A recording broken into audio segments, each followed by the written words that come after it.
Oh, oh, dude, I didn't even check. I didn't even check if my video's working. I mean, if my audio's working. Holy Oh, shit, it's working. the audio's working. My video's It's blurry, but the there. audio's working. Dude, it's been 3 weeks. How's everybody doing?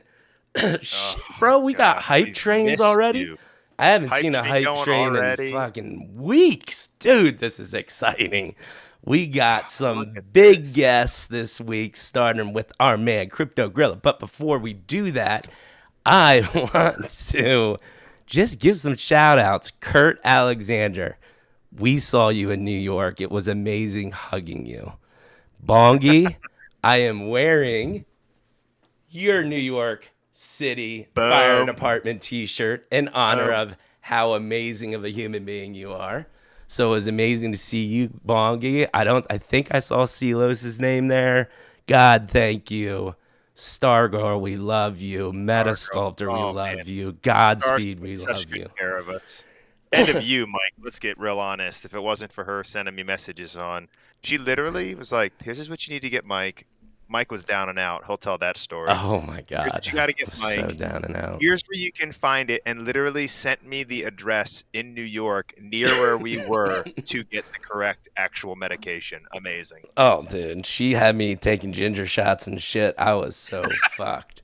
All right. So, as we always do, want to give you a little lowdown of what we do here at Midlife Crisis.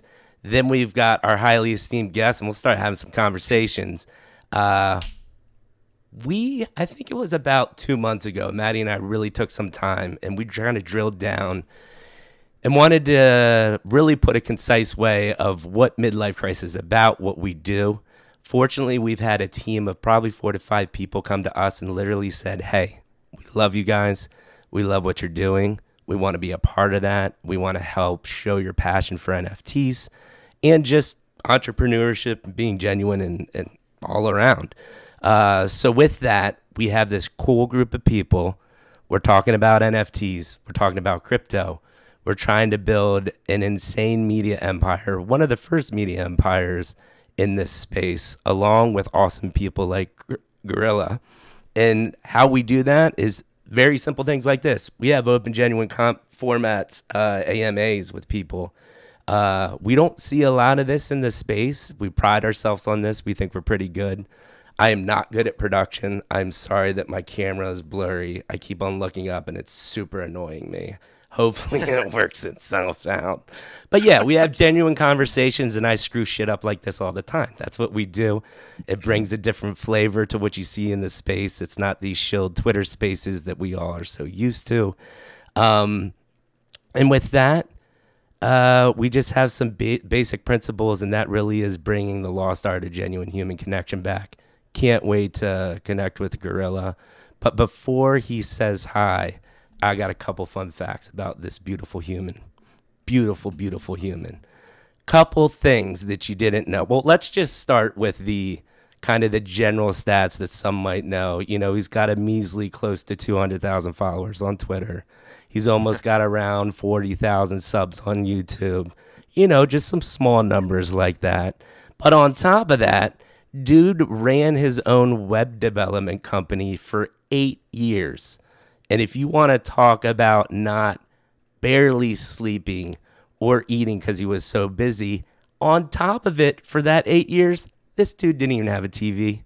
That's how dedicated he was to making money, getting shit done. Dude didn't have a TV. Have you ever heard of somebody in 2022 saying, yeah, 8 years went by and I didn't have a TV? Insane shit. But this is probably one of my favorite things about him. And I know people are immediately genuine and good people when they tell me they love animals.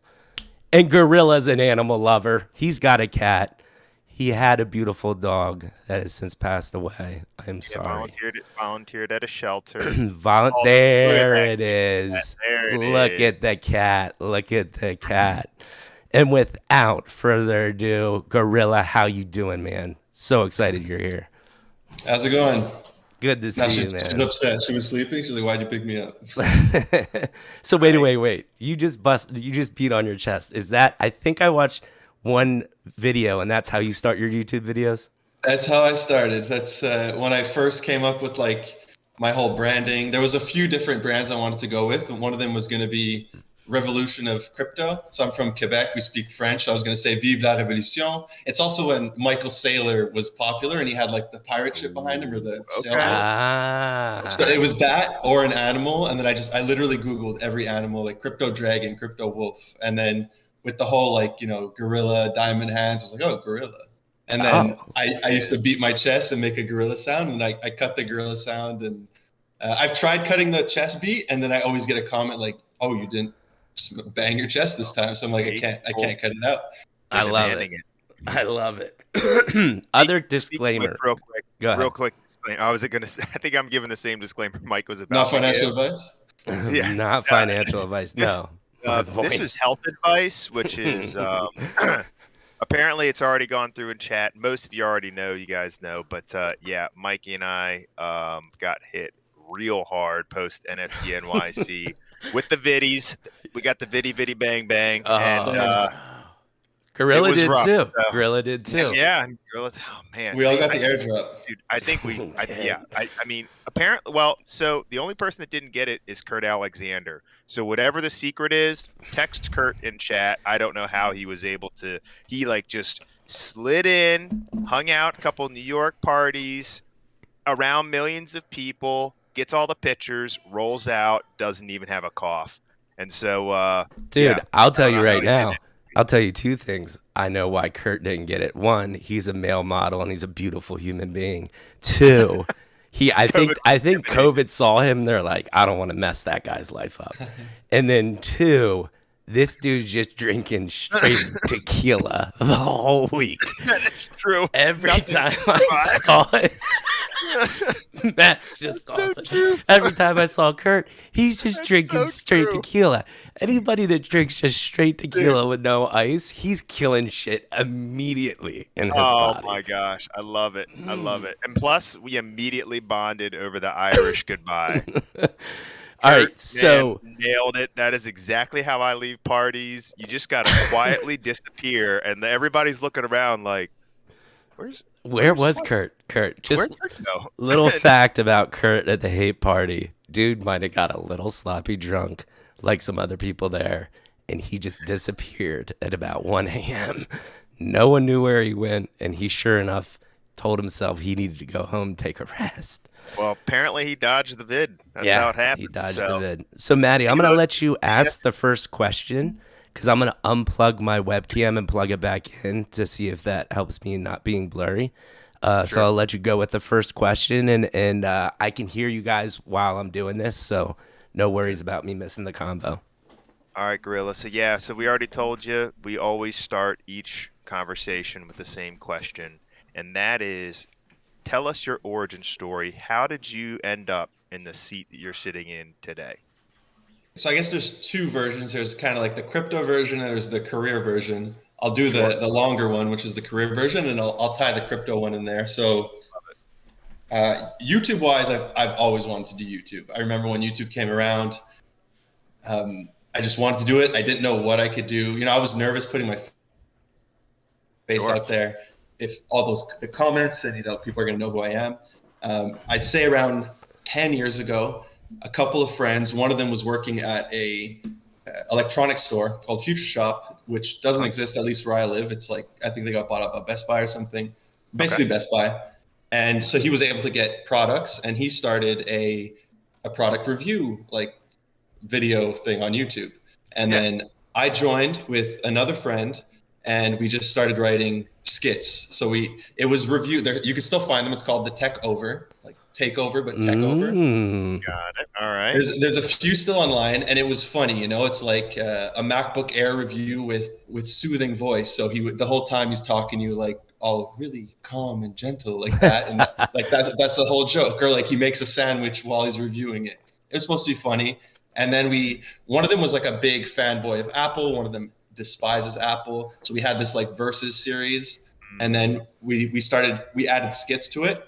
But so the guy who was working at the tech store, he built our website and like self-taught to code, and he fell in love with coding. So he wanted to go do that. So he stopped, getting he stopped the whole process, so we couldn't get the products anymore. So we kind of just let it die. To this day, I believe if we kept doing that, like we would be one of the biggest tech review YouTube channels. Even though we didn't have it. One of our videos has 8K views. I'll just throw that there. Hey man, hey, that is for that is 60 big. subs. So anyways, I was in business school at the time. I finished business school. I was also working at a bank. So I did 1 year as a teller. And then while I was still in school, I did, I guess, roughly 1 year as assistant teller manager. So not like assistant bank manager, but teller manager. So I would, run all the tellers and make sure everybody balances, stuff like that. And then I still remember what my boss said. So I, like, not to boast, I was really good at it. Like customer service, I knew every client's name. Please boast. I'd see them walking through the window. Right. I knew their bank account number. Like I would pull up their account. What? By the time they got to the counter, all their information was ready. I knew what transactions they would want to do. Do you have a photographic memory then?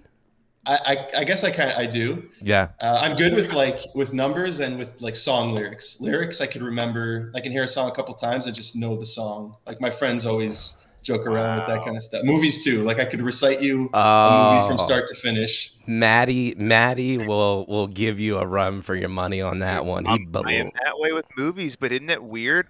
A song lyric, whatever the opposite of what you have is what I have. So I don't know. It's bizarre. I can't remember song lyrics at all. That's amazing. So you're really good. You're just dropping. Memorized. People are just wowed by the service. Customer service wise, I think people are very happy. Like I know a lot of at least the area I was working, it's a much older crowd. So, they come to the bank quite often. It's like part of their daily routine. So I know them. I address them by name. We know each other's lives. And I remember my boss said to me, and I'm in Quebec, so in French, he said, "Toi, t'es un gars de service," meaning like you're a guy, you're good at customer service. I took it as you're meant to serve. So I was like, I got to get out. Like I'm going to be enough. I already felt kind of like a number. Like they can tell. I love my boss. Like she was super chill. But I already felt like, if I stay here, I'm going to be serving all these, rich people. I want to be one of these people, not just like opening an account for them in their mortgage. So that friend who left to go make websites from the tech review thing, he was doing quite well. And I remember he left on a Europe trip with his girlfriend. They were going for 1 month. And you know that scene in Wolf of Wall Street where he says to him, like, you show me a check for $17,000, I quit my job right now. Yes. I told him, I'm like, I'm going to learn to code. He already every Sunday was giving us, like me and another friend who was doing the tech thing, a small lesson every Sunday just for fun. Right. I was like, you go to Europe. By the time you get back, I'm going to know how to code. He was like, okay, yeah, whatever, He leaves. He comes back. They cut their trip early. He comes back after like 2 or 3 weeks. The day he gets back, I give him my 2 weeks notice. I was like, every single day I was going home and I was doing Code Academy. I learned HTML and CSS and then a bit of JavaScript. And then I was like, yo, I'm ready. Let's do it. I gave my 2 weeks notice. I was going to transfer to a different branch and just work weekends to still have money.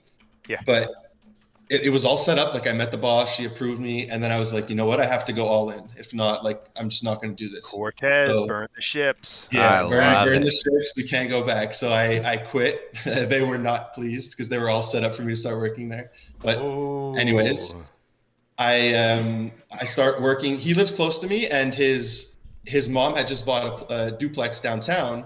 So we kind of had the house to ourselves. So we call it the headquarters. Yeah. And so we're just me, him, his younger brother. We have a place to ourselves. We're coding from sun up to sundown. Like we were working 7 days a week. We were also having fun. We'd have all the boys over. We'd set up 4 Xboxes. We'd play Halo LAN parties. We had a ping pong table. We'd have fun. Oh yeah. But we were working like animals, like 7 days a week. Literally, I show up at his place. I was allowed to show up at 10 a.m. because he would wake up like 9:30, and I would leave at probably like 1 to 2 a.m. So we were working all day. Yeah. And then like Fridays, he would see his girl. I'd go home. If I wasn't going out, I would, just code. Like it didn't matter if it's Friday, Saturday, I was just coding. We were trying to build, this agency. And we also had dreams of doing our own startups. So we had the web clients. Our website's still up. It's called potionapps.com.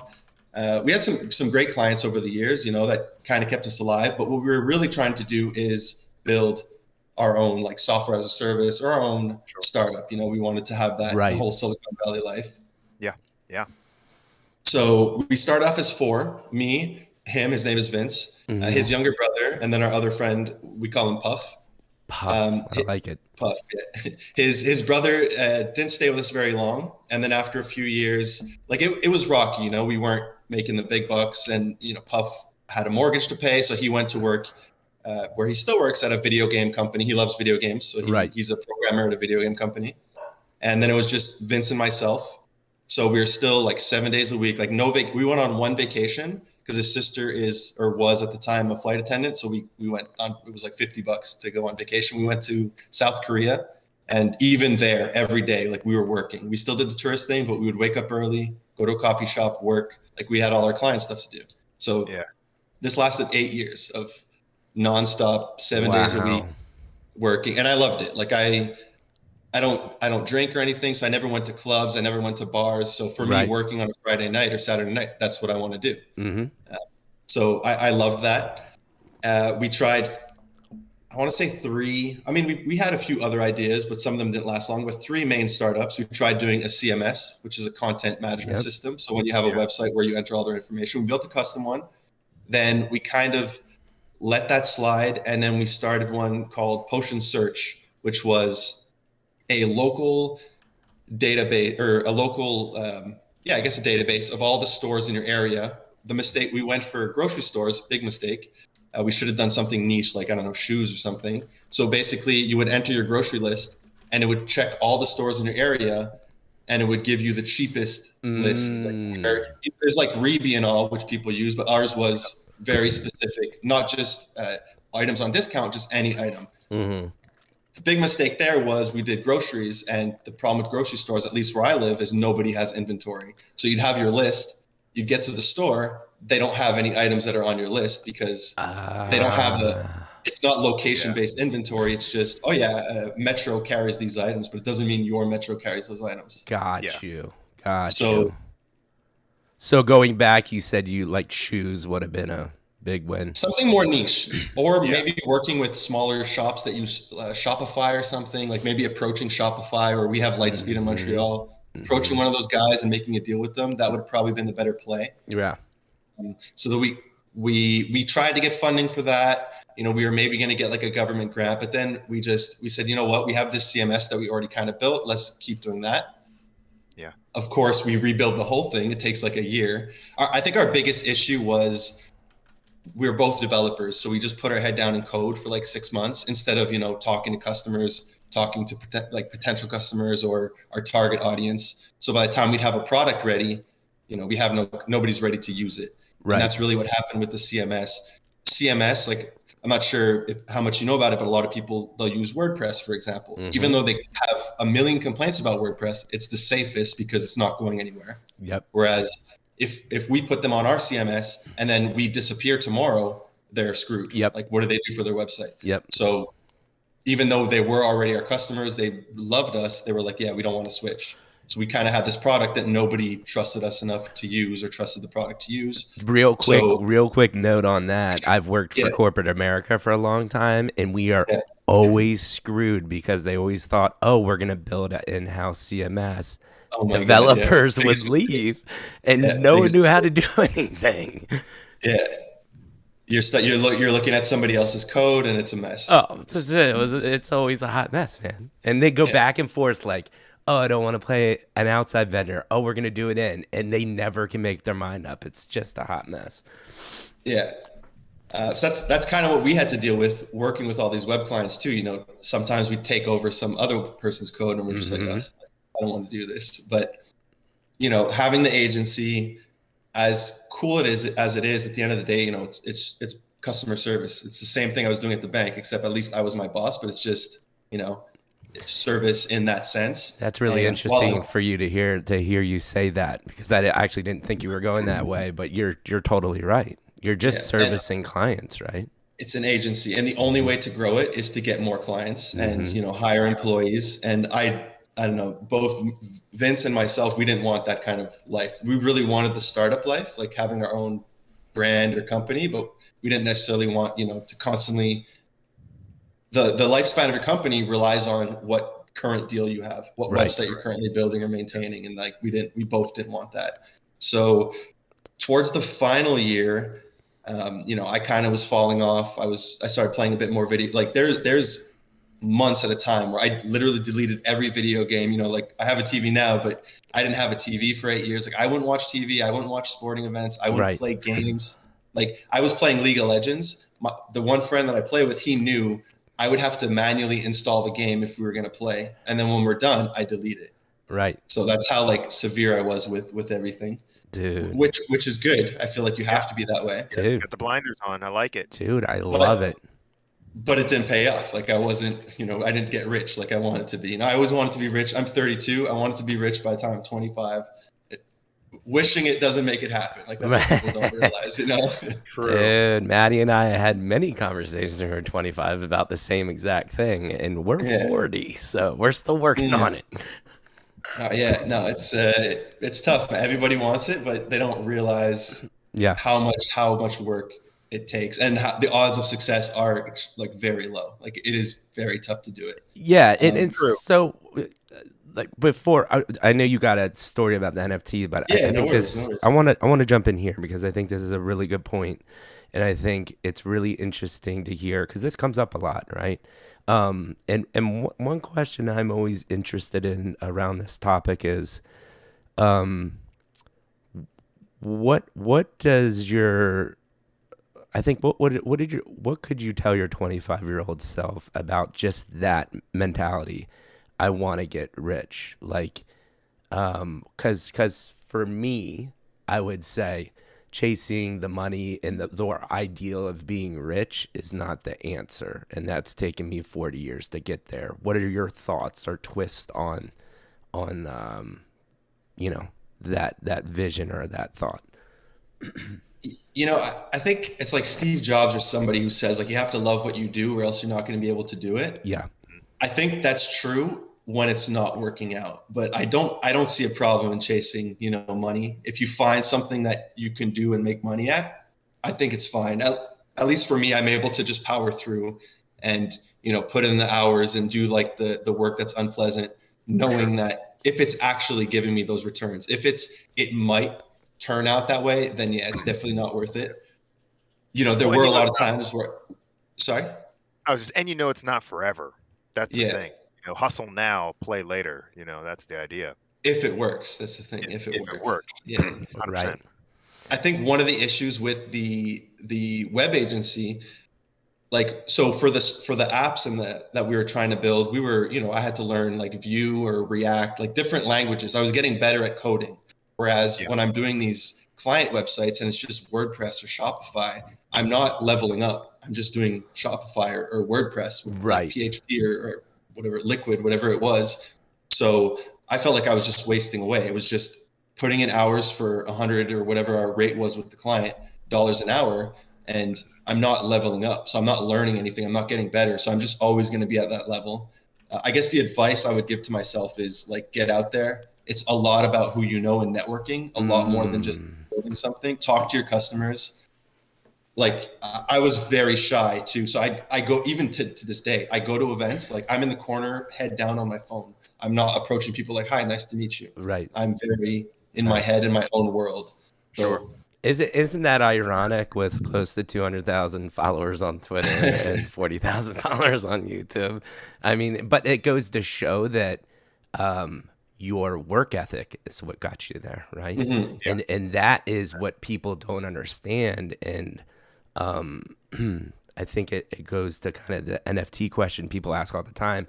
Oh, I don't have XYZ. I can't do anything in NFTs. And it's like, no, just like anything else. You got to work hard and put yourself in there and try. Like you said, to your 25-year-old self, put yourself out there, network. I love that you said that, because I will say, number one thing for success is, in my mind, that would be second. I think number one is you have to be self-aware about what you're good at and understand how you can apply that to be successful. But number two, 100% it's networking. It's all networking, man. It's the biggest just thing insane. in Web3 as well. Yeah, just Oh, who you know and networking. Yeah. 100%. Yeah. Yeah. Maddie, you got something to say? No, I think these are all great insights, and the only thing I would caution though is, yeah, I mean, we always joke about like, man, if I knew this when I was 20 instead of 40, but I think I had to go from 20 to 40 to learn it, if that makes sense. I mean, 100%. Yeah. I know a lot of, really, really successful people, and all of them said what we just said, which is, yeah, we wanted it earlier, but they kept going after it and they kept learning, iterating, and that's what got them to where they are now. So, yeah, they didn't get their first million by 22, but they got it by 28 or they got it by 32. Do you know what I mean? And so it's like, and now once you know that, I mean, it's like you get the first million's the work, right? The second million, then it starts becoming habitual. And so it's I think that's part of the advice is like everyone that seems to be in the circle of success wanted it faster because that's who we are, right? We want to win. We're competitive.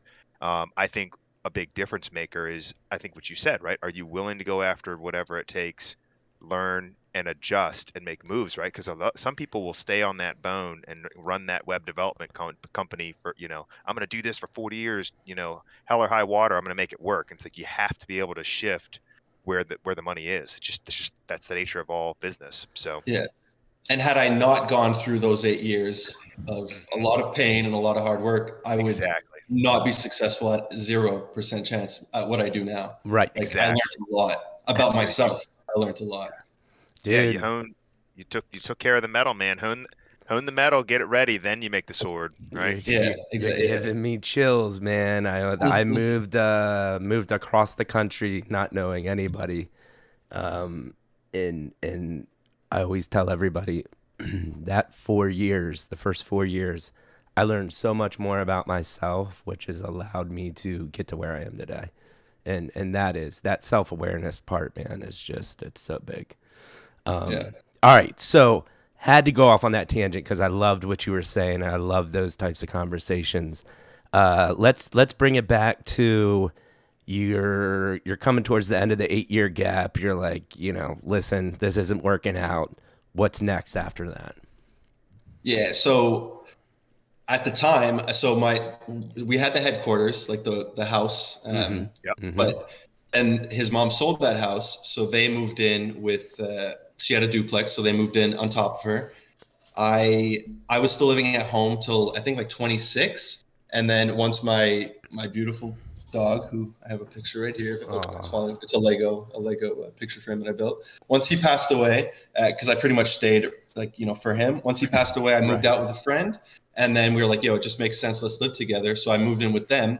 It's I guess technically a 2-bedroom. One of them was staying in the living room, and then his brother had a room. I had a room. So we were like, we were the whole grind. We were doing that. Eventually, Vince, my partner, moved out to go live with his girlfriend, and he had a rent to pay and everything. I mean, as did I. But we were living. His mom was our landlord, so she was pretty cool with the rent. Nice. But, when he moved out, his rent got more expensive. So eventually, he started looking for a job, and I did the same. I had also started the YouTube channel at the same time. This is roughly, I guess, a year ago. Mm-hmm. So I started the YouTube channel. It's about CryptoGorilla, Right. not about NFTs. I don't even know NFTs exist at this point. Right. I know nothing about NFTs. I had heard about it, but I was like, what is this, pictures? Like, that makes no sense. So I start doing, my first video was one of my friends bought SafeMoon. Or actually before this, I tried a few different channels. I tried a coding channel. I only made one video. Okay. I tried, do you know the YouTuber Jake Tran, who makes like these mini, he makes like these mini cool documentary series. I tried doing that. I put one video out on like how CBDCs are going to like take over and kind of control us. And it was a bit conspiracy theories. I was posting on Reddit in these different, Right. Yeah. So, and I was getting some hate comments. As soon as I get a comment, I delete it. I'm like, no, I can't be out there. My face, like, I don't want it out there. I delete it. Then one of my friends was, he bought SafeMoon, and I told him, like, dude, if you buy SafeMoon, I'm making a video on why you should buy Safe, or like my honest opinion on SafeMoon. He buys it, so I make the video. And then I was like, yeah, I kind of like this. Like I could do crypto. A lot of people ask me, how do you buy crypto in Canada, stuff like that. So I was like, oh, I might as well just start making tutorials. So I literally would make reviews or tutorials on every single Canadian exchange. I'm getting like 80 views, but I don't care. I'm just thinking, how do I provide value? That was my only thought. Love it. At the same time, I applied to a Canadian crypto exchange called ShakePay. I did a 3-hour exam. I did 3 interviews, like at 90 minutes each over 3 or 4 weeks. Okay. So it was a 5-week process. I still had 2 interviews left. However, they like cut it short. I didn't get the job. And that would have been in coding. I would have been a front end dev for them. Right. And then I'm still making videos. One of my friends starts working for his friend who has a successful like media agency. They make commercials for some pretty big names. They're doing social media, and they have a YouTube channel. And like their channel isn't doing that good. It only has like 200 subscribers, but the founder had made a video saying, we're going to have 100,000 at the end of the year. That was like 4 months back. I look, they haven't budged in subscribers. Right. So like I said, I love YouTube. I watch a lot of like videos analyzing channels and just how to make YouTube videos, but more than just, how to make a YouTube, like really the analysis part. So I guess I had a good understanding of it. So I rewrote it 3 times. I still have it. I made a 6-page document analyzing their entire channel, from thumbnails, titles, to what kind of content they should be doing. They were doing, I think they still are, I haven't checked, vlogs. They wanted to be kind of like Nelk, like the Nelk boys. Mm-hmm. But I was like, you guys make amazing commercials. Like they make high quality commercials. Right. It's like, you should be showing the behind the scenes on how to do this. And I found there was a couple of channels that I watched that do this. Like they have millions of subscribers, and they show you like camera shots and what tools they use, or like how they're lighting. And it's very interesting. And some of them, what he does is he hires people off of Fiverr to edit a commercial that he filmed, like a pizza commercial. And he hires like somebody for $20, $100, $500, and he compares the edits. Right. And I'm watching a commercial for 30 minutes here, but it's interesting because it's how to make that commercial. Right. I'm watching different people. I'm like, you guys should be doing this. Not only do I feel your subscribers will grow, you're promoting your customers here. You could be like, hey, I'm going to make a behind the scenes about your product. It's going to give you extra views on your product. Right. I wrote like this 6-page document. I rewrote it 3 times before presenting it to them. Yeah. Like full analysis. I present it to them. They dig it. Just the fact that I did this for free, like they dig it.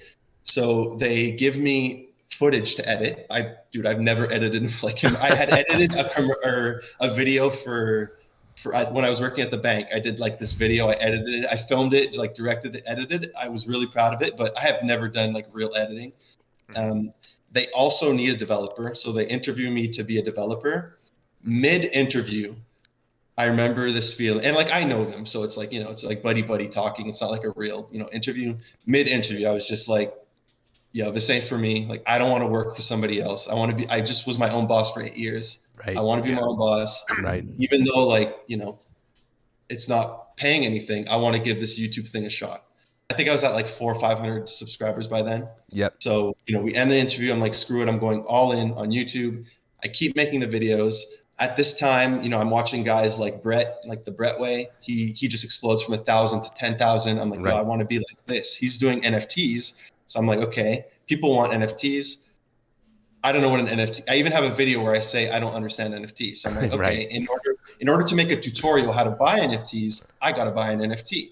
Right. So I find rarity tools. I look through a few. There's some like Doge ones. There's I end up buying this one called, it's the first NFT I ever buy, Sympathy for the Devils.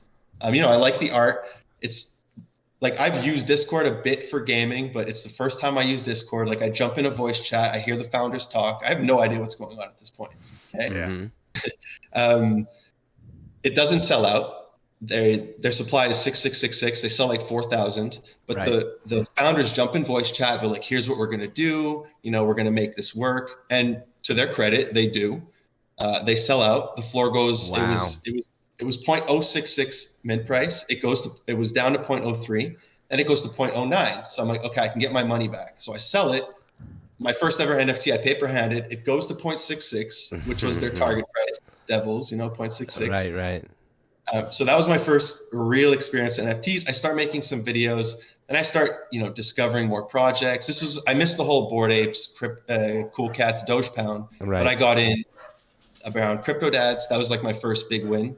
I didn't mint the sevens, but when I saw the whole gas war, I realized very quickly that getting whitelists was key. Not the gas war. Because I'm not going to win a gas war. I didn't have a lot of money to invest. Sure. I didn't have a lot of money to put on in gas, so I needed to get a whitelist. Yeah. Oh, we learned that same lesson ourselves very quickly. Yeah. So I guess the Crypto Dads video actually helped me out a lot. Funny enough, at first I didn't I noticed like a lot of these websites and roadmaps just look the same. They have the charity thing, they have a giveaway, and I was like, these roadmaps suck. So I kind of brush off Crypto Dads, and then on that video, I get a ton of hate comments coming in, right? And then they just stop. And the founder of Crypto Dads, Anthony, writes like a chapter comment, just like, hey dude, would love to chat with you. Super nice, would love to chat with you. I think there's some things you might have got wrong. So I follow him on Instagram. He messages me oh, aren't you CryptoGorilla? We get on a call, we chat. And he just runs me through everything. I'm like, yo, this is actually a good project. And to his credit, he's like, some of the things you say in your video are true. Our website is outdated. Our roadmap needs to be updated. There's a lot going on that's not on the website. It's my bad. I didn't jump into the Discord to do the full research. They had potential partnerships and stuff. So I was like, this is a good video. This is a good project. So I make a video titled, I think I changed the title now, but it was titled, I Was Wrong About Crypto Dads. And I post it, and then I just go watch the Discord, and somebody immediately picks it up and shares it in their server. And I remember seeing the comments wow, a YouTuber who's not afraid to say he's wrong. And I was like, okay, yo, people the honest take here. They like that I'm raw and not just 50x returns, all that shit. Yep. So that blows me up. And then from there, dude, I remember the morning when I woke up and I had 1,000 subscribers. I took a screenshot. I had 1,001. I sent it to one of my friends oh, yo, I broke 1,000. That took four months from my first NFT video. It was around that time. It took 28 days to get to 10K. It was right place, right time, the right videos. Yes. I had the traction, and it blew up. It was an amazing. Yeah. Yeah. So break that down one more time. From the first NFT video. Yeah, I was roughly 1,000. 28 days from 1,001 to 10K. I broke 10K. And my friends were saying to me oh, do you think you're going to be at 10K by the end of the year? I was like, yo, no chance. I'm not even going to be at 2K. It's dude, it is a grind. I used to look at channels and be like, oh, he only has 1,000 subs. Now I look at channels and I'm like, dude, the guy has 1,000 subs. It is hard to grow a channel, dude. Yeah. It is hard. Yeah. People don't sub. Even if your video gets 10K views, people do not sub. No. You got and so let's go down that road real quick because that was that's awesome. I mean, we can talk about this year at NFT NYC in a little bit, but what do you think is because I think what's interesting to me is success, or not success, but growth in YouTube and on social comes in so many different forms, right? And because there are people that do blow up overnight over one video. They just luck out, right? Yeah. What do you think in your situation helped you to get past that 1,000 and get to that 10,000? You mentioned one thing, which is, and I truly believe this, anyone that tells you they're successful just off hard work is bullshit, because there's absolutely timing and luck in things as well. So you said timing was part of it. 100%. What other things would you break down about getting past that 1,000? Because I think there's a lot of people here on our content that want to do stuff like this too. And so what would your advice be? Timing is extremely important. I get YouTube, I try to, when there's up and coming YouTubers who message me, I get on calls with them. I love talking about YouTube, so I'm happy to help them. right now is extremely difficult to grow because we're in a bear. Like I have private chats with all the other YouTubers. We have our little hub. Sure. Everybody's views are down. It's a lot harder to grow now. Like my subs have stalled. Like it's going to take me a while to get above 40, even though I'm at 39. Right. So timing was just perfect. I think 1,000 subs is a key metric for YouTube. You need 1,000 subs and 4,000 watch hours to monetize. Yep. So when you hit that 1,000, I think if your channel is doing decent, they'll pick you up. A lot of it was just reading the audience. I had made some crypto videos talking about like upcoming tokens, and I noticed those ones would get significantly more views in my tutorials because people want to know how to make money. So then I realized like, okay, people want to know what NFTs are going to make the money, and they want the information quick. They don't want to hear like, they want the proper research, but they don't want like this whole fluff. They want to know which project, why, okay, move on to the next one. Which project, why, on to the next one. Interesting. So I discovered that, and I was like, okay, they just want to know what, nobody wants me to, at first I was doing like upcoming projects. I would talk about projects that I don't think would do well. And then I was like, this does two things. One, people are just wasting time listening about a project that I'm saying is going to suck. And two, I'm creating enemies because there are people out there who like this project. Right. And if it's a rug, then for sure I'm going to say, yo, that's a rug. But if it's like a project that's fine that I just don't like I'm just creating enemies because I'm hurting. Somebody got whitelist. I'm hurting their bag because I'm saying that this project's not good. Interesting. So I would just talk about the things I like. And I think that really helped. Just upcoming projects. I don't do the like 50x in the thumbnail or 1,000% gains. I don't like that at all because tell me one project that you've got that was a 50x. Where you didn't hit a rare. Yeah. And so would have known beforehand was going. Yeah. Other than like a hate beast pre-mint did very well, but it's hard. It's harder to get those. So it's very rare. Like invisible friends. There's certain projects you can say, but every single video that's like 10x, 50x, that's bullshit. Right. And so that brings up a great conversation, I think. And Maddie and I talk about this a lot, is the balance between the clickbaity stuff and staying true to your brand. So what are your thoughts kind of on that? Do you struggle with balancing that, or do you feel comfortable doing the clickbaity stuff, knowing that it's just a product of the environment? What are your thoughts around that? I don't believe I do it at least as much as like some of the other YouTubers. And I'm not just saying NFT, like just in general, like Elio talks about this all the time. Like it's the nature of the game. I have no issue with people doing like the shocked face and like 50x, like get those views. It's how YouTube works. So, I'll click a video. Yeah. It happens to me. I click videos because it had a title or a thumbnail that made me want to click. So, if that's how you get views, like more power to you, like do it. Right.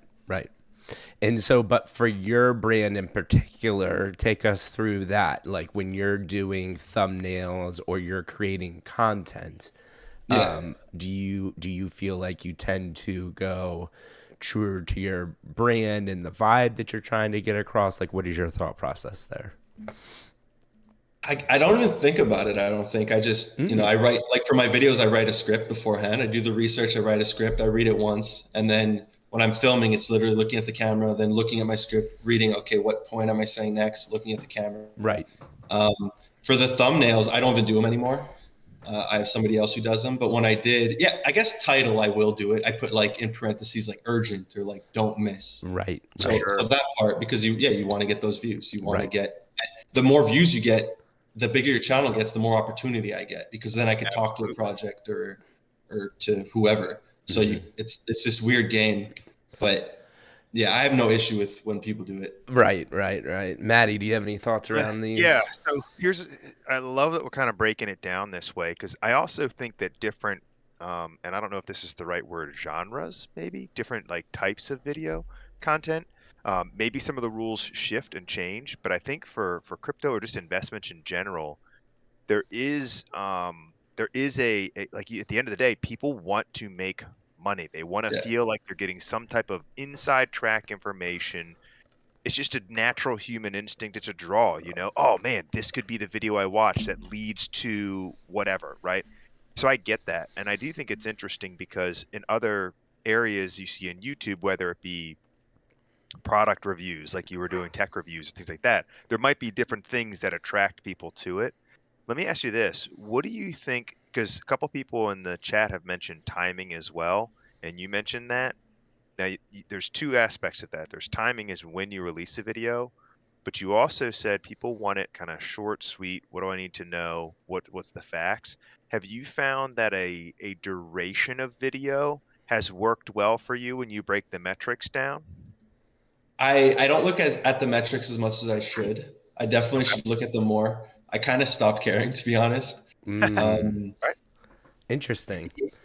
It's a bit of both. Like the shorter videos sometimes will do. You get a longer watch time because percentage wise, and that's what YouTube looks at. They look at click through rate and watch time. So if I make a shorter video, people are going to watch 4 or 5 minutes. Whereas if I make a 12-minute video, they're only going to watch 5 to 6 minutes. Right. A longer video, they're only going to watch 5 to 6 minutes. I like the longer videos though, because I could say more. I like packing a lot of. I probably should split them up into more videos. That way I have content like every day. But I like putting like 7 projects in one video. And if you're going to watch the whole video, you're going to get all 7 projects. And like at one point I stopped putting the names in the timestamp just because I wanted people. I noticed like Elio and others did that. I wanted them to watch through. Then I was like, if somebody doesn't want to watch, like I don't want to force them to watch. So then I started putting the names back in the timestamp, just like, dude, I do it too. If you just want to click through, know what project I'm talking about, and it might not be good because I might say like bad things about a project. You might not get all the info, but if you just want to do that, like I have no problem with that. Like my goal is just to get the information out there, not to like force you to watch some 20-minute video. Oh, dude, when I watch a long video on YouTube and it doesn't have timestamps, I get infuriated. Yeah. But it's funny, when I watch on my phone or computer, I like to click through quickly. When I watch videos on my TV, because I'm like working out or eating, I like the longer Exactly. And I have no problem sitting through it. Like, and honestly, clicking through on your TV is a pain in the ass anyways to even figure that out. Unless you connect it to your phone. Right.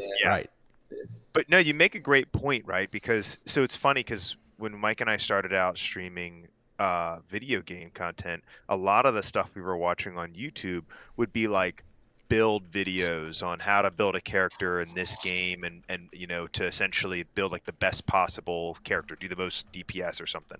And it's interesting because a couple of those channels, what was it? Was it Bra We Got This? Mike, remember that dude?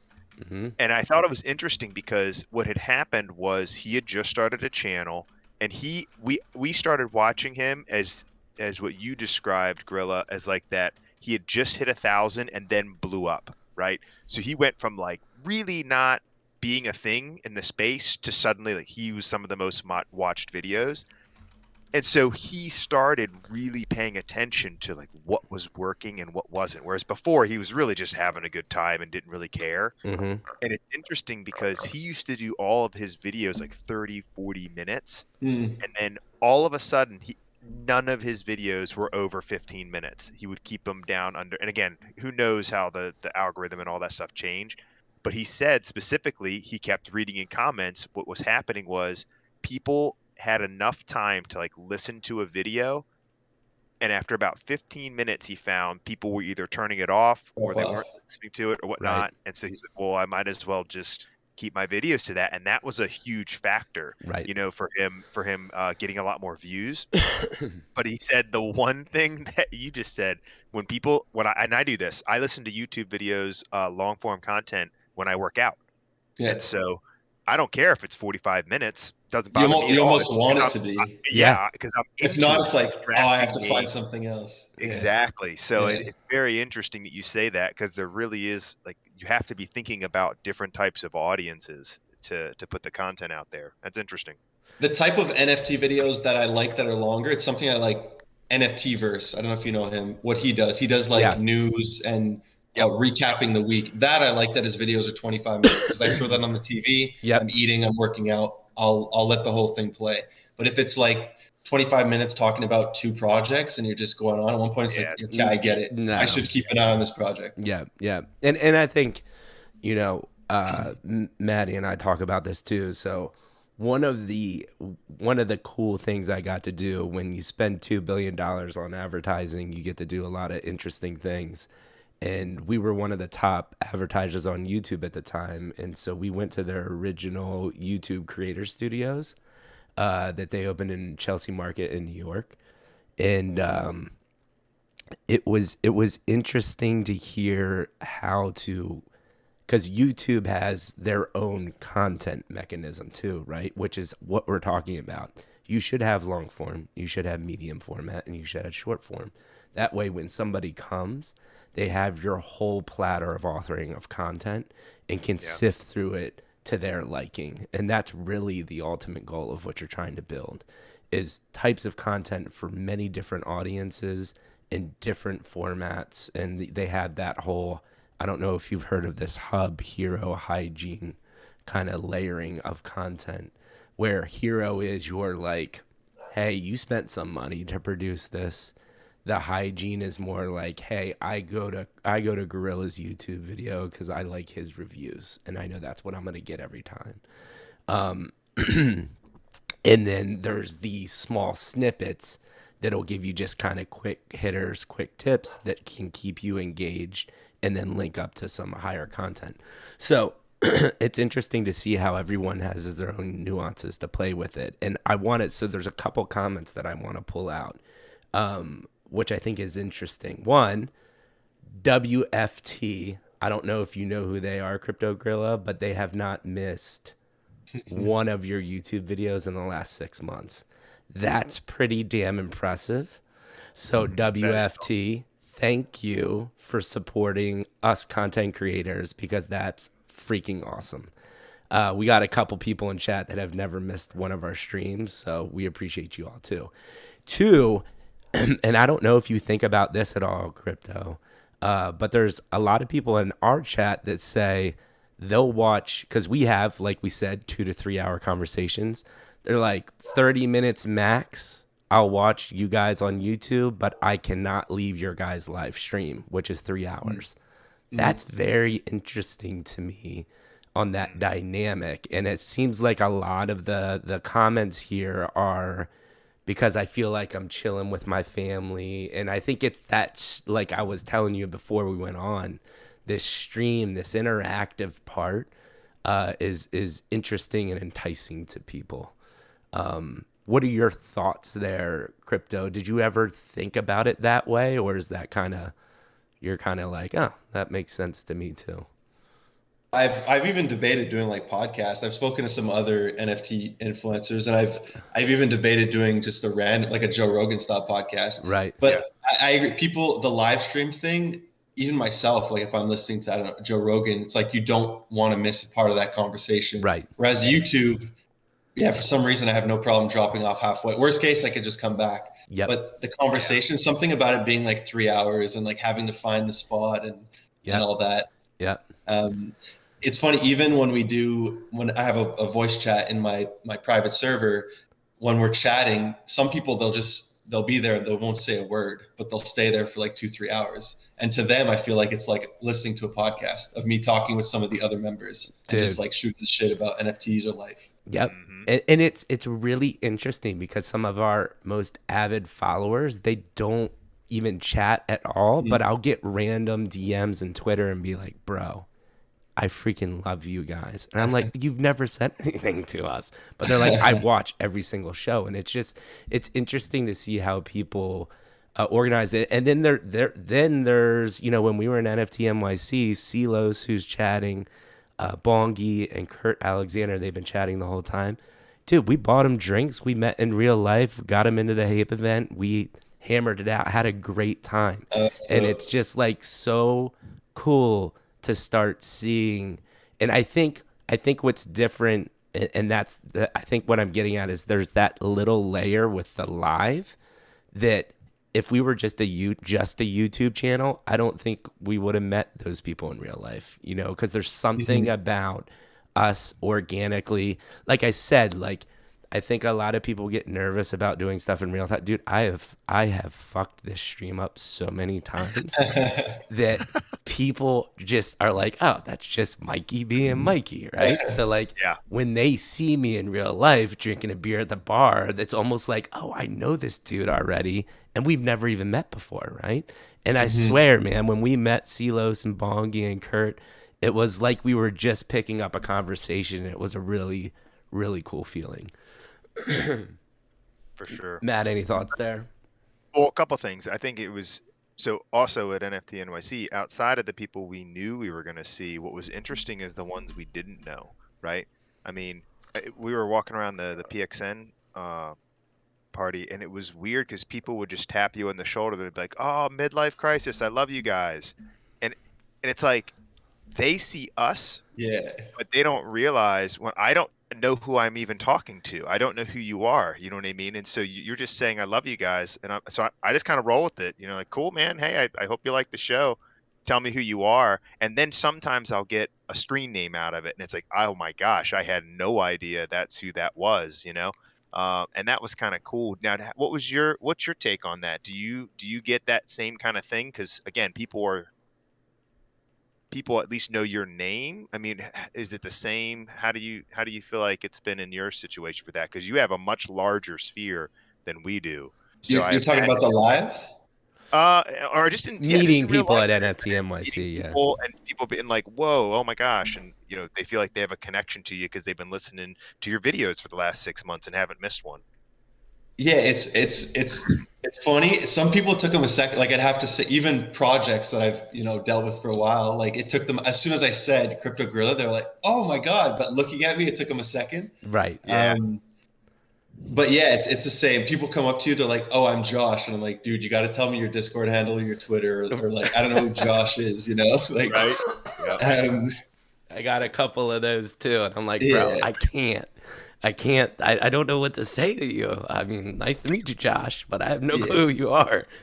But no, I loved it, dude. Meeting all the other influencers, meeting all like I met NanoPass, I met Kaiju's, I met My Pet Hooligan, Open DAO, Lunar, like meeting all those guys was awesome. Finally putting like a face to the names, and now we have like this, if I talk to them I've been talking to them on Discord, and it's like, oh yeah, we met, we have like this bond. Right. Getting recognized is funny. Like, dude, I got recognized at the airport, and somebody showed me their project at the airport as I'm trying to go home. That's and then hilarious. In customs in Canada, same thing. Cool. Yeah, well, it was a joke. In Canada too, somebody's like, I don't know how he recognized me. I had a mask and a hat, and he's like, he taps me, he's like, "Aren't you CryptoGorilla?" I'm like, "Yeah." He's like, "Dude, I love your cut." Like, that's cool. That interaction is cool. It's like a nice little wholesome moment. Yeah. Yeah. I've always feared that part. Like I always joke with my group, like my goal is to get rich, move to the forest, and just go off the grid. Like nobody will be able to find me. Nice. And so the live thing, but no, it was great meeting everybody. I loved it. Yeah. Our first, you talk about that like experience. The first one I had it was the first night we got there. We were walking down the street to go like the Marriott to check things out. And we started talking to some guy because we had passed the Sandbox party. And I guess it was hosted by there was a Playboy NFT too. Didn't even know it was a thing. And dude, you there. Kaiju Kings was 2 doors down, and I was there. We could have met. Damn it! I knew. Man. We had so many people. Like we needed like a person there organizing all the meetups. It was impossible, right? But we started talking to this guy, and we're like, "Hey man, like my name's Mikey GNFT, follow me." And he brought up Twitter, and he's like, "Bro, I know who you are. I follow you already." And I was like, "Oh my god, this is crazy." And that was like our first interaction, and it just kept on happening all week. It was a really cool experience. All right, so back onto more of the conversation about the YouTube stuff. You've given unbelievable information. I love it so much. Maddie, feel free to bring up the questions as we're talking. I'd love to talk about, because you had the 7s and you had I got in the same amount of time, right? Like I actually won a crypto dad through a creative competition. How I got into NFTs. I won a Cool Cat through a creative competition. So like that's how I kind of got into it. Can you talk about I'm really interested in the moment where you were like, and we talked about more the YouTube, but the moment you were like, oh, NFTs and this crypto thing is like, this is it for me. I'm starting to get projects. I'm starting to make some money. Like, I think this is going to work out. When did that click in your brain? So my first time with crypto was in 2017, like the end of that boom when Bitcoin went to 20K. I think I got in roughly around 8 or 10K. I forget the number. Right. I got in. I just got really lucky. Like I quickly found what was that dude's name? McAfee. Remember the guy who made the antivirus? Yeah. He got suicided in a prison or something. Yeah. Exactly. He would tweet random shit coins or random coins. Random coins, and I realized like whatever he tweets pumps. So he tweeted about Verge, and I bought some, and it went from like 3 cents to 30 cents. Of course, it's going to $1. I held. It started to go down, but I still sold. And then I made good money. And then same thing. Next day he tweets about Tron. I think Tron was his last good one. So same thing. It pumped. Same thing. Went from like 3 cents to 31 cents. I don't sell, but eventually I sell. So I put in like $1,000. I 9x my money. So that was my. I almost got completely wrecked because there was this exchange called Quadriga CX, where the founder died in India, and he was the only one with the seed phrases. So they started pausing withdrawals and stuff. But I saw that on Reddit, that people who were withdrawing like 100,000 were having issues. So I just pulled my money. I got out. Luckily, it was safe. And then I stopped crypto. I put a bit of money into stocks. Same thing happened. I put $1,000. I bought some weed stocks. I knew nothing. I would literally go on the most random forum. Some crazy username would say like, oh, this stock is the next one. Like ABC is going to pump. I was like, good enough for me. Like 2 rocket emojis. I put a G in it and I 5x my money.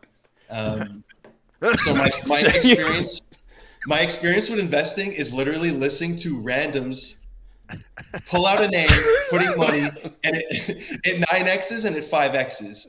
And I remember one of my friends told me like, you can't expect these kind of returns. It's not real. Like investors, they're lucky if they hit 10% a year. And I was like, no, I need 100% in a day. So when I discovered, pause real quick.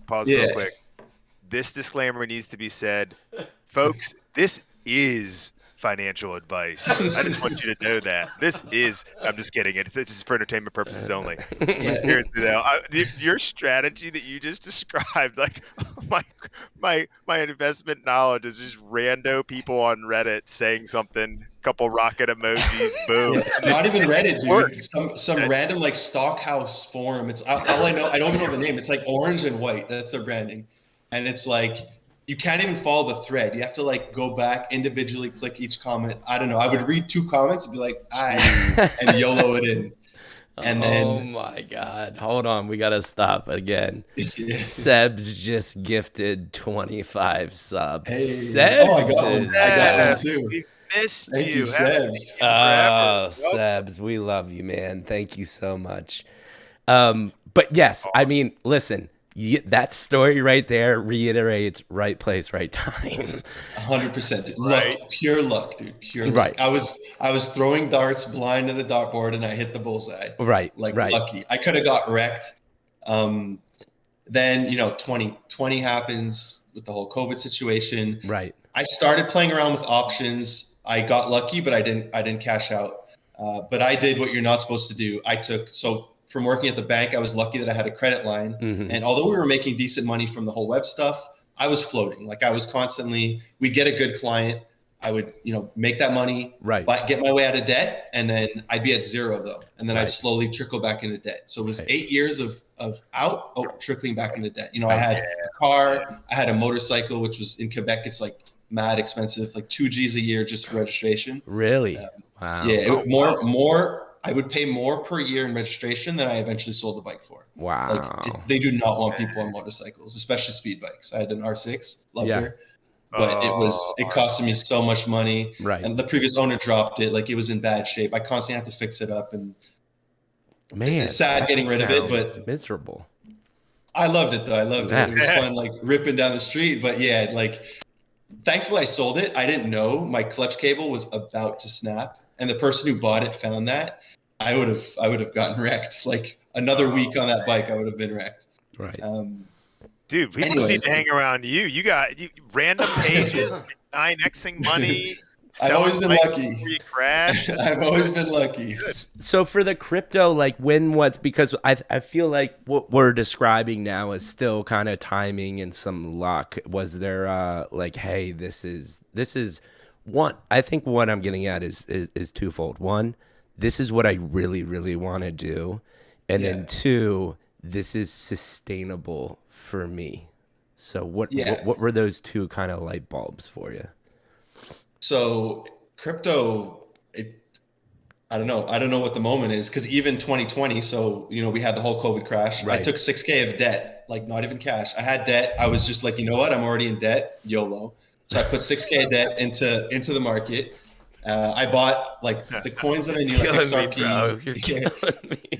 I used to be a Cardano maxi and ADA maxi, so I got in early. I got in like 10 cents. XRP I got in like 7 cents. Right. Those pumped, so I was doing well. Becker can laugh at me. I didn't sell my Cardano when it was at $3. So those did well, and then I was like, okay, I have a decent amount of crypto, and then I got into NFT side of things, and I guess I opened up my Discord, but it was public at this time. YouTube, YouTube doesn't pay much. At the height of it, I was making like $1,000 a month from YouTube. Right. I had spoken to Ryan D Crypto. He's like one of the first. I think the first person I ever spoke to in space was Amir, but the first person, I guess, with a bit more experience than me, since he had more subs and everything, was Ryan. And he was like, "Nah, dude, you have to open like a private alpha group, like a Patreon." Right. And I was like, "Oh, I don't want one." He's like, no, like do it. So I was like, okay, fine. So when I opened the Patreon and I started getting that monthly recurring revenue, that's really when I was like, okay, this, like, I could afford to move out on my own here and have money, because the crypto, it's gambling. That's how I viewed it. Right. But this was, even though it's dependent on the market, it's still, some recurring revenue. For NFTs, I guess my first big win was Hate Beast. Yep. I'll never forget it. The day before Hate Beast Discord opened up, I saw somebody retweeted, same thing, right place, right time. I saw somebody who I can't even tell you who it is, retweeted Digimental's ape with the fur white hoodie. Mm-hmm. Yeah. I saw it and I was like, oh, this one's going to be big. I look into it. I do a bit of research. I guess it turned out, so I'm doing my research, like I'm looking through Digimental's like history. I'm like, okay, this guy is doing like a project and this is going to be big. And then I had watched 2 weeks prior, I had watched an interview from NFT Sniper Bot, Fabs. He's one of the founders of Chibi Apes. And I got to give a shout out to the Chibi Apes guys. They got me into Ape Fest, the second night. Nice. So shout out to those guys. Fantastic. They actually reached out to me very early. Is it a Chibi part of Chibi Labs? Yes. Yeah. They have like 3 gens. Who do we have on? We had one of the guys on. Spasta? Yes. We had Spasta. Yeah. Well, so shit, man, I should have hit Spasta up. We would have been with you again. Yeah. Damn, we missed out. I forget, where was my story? You were going to Hate Beast. So there's a project. This is completely random. So I had watched Fabs or NFT Sniper Bot. He has a YouTube channel, and he interviewed this project called Leapin, who they're making their own metaverse. Yeah. So I had watched that, and this is the research, like the part people don't want to do. Right. There was like 20 views on that video. It's like an hour video. Right. I had watched the whole thing. I didn't notice, but there's a Hape they're running around the metaverse with a Hape. Yes. I just thought it was like some avatar. But as I'm researching Hate Beast, I don't even know it's Hate Beast yet. As I'm researching Digimental's project or his PFP, I'm like, yo, wait, I've seen this monkey somewhere, because his I think he had a super rare foundation where he had 2 of the apes, like the one in red and the one in blue. Mm-hmm. And then I go back through my YouTube history and I find that video. So I go rewatch that video, and at like 6 minutes and 20 seconds, they say, wait, how did you get a Bored Ape in here? And he says, oh, this isn't a Bored Ape. This is an upcoming project called Hate Beast from Digimental. Yes. And as soon as I saw that, I was like, yo, this is Bored Apes in the metaverse. Like, this is going to be massive. So I reached out to Digimental. He didn't want to tell me much. He's like, I can't tell you anything. He let me in the server, and I sniped one of the Genesis Hapes. I could have got 3. That's my biggest regret. Could have got 3. I only get 1. At least I got 1 though. He lets me in the Discord, and then I spoke to him. I was going to drop a video because I was like, yo, this is the alpha people want. And he asked me, he's like, hey, I want to drop a trailer tomorrow. Like, would you mind waiting a day? So I was like, yeah, no problem. Like, I'll respect him. This is this guy's baby.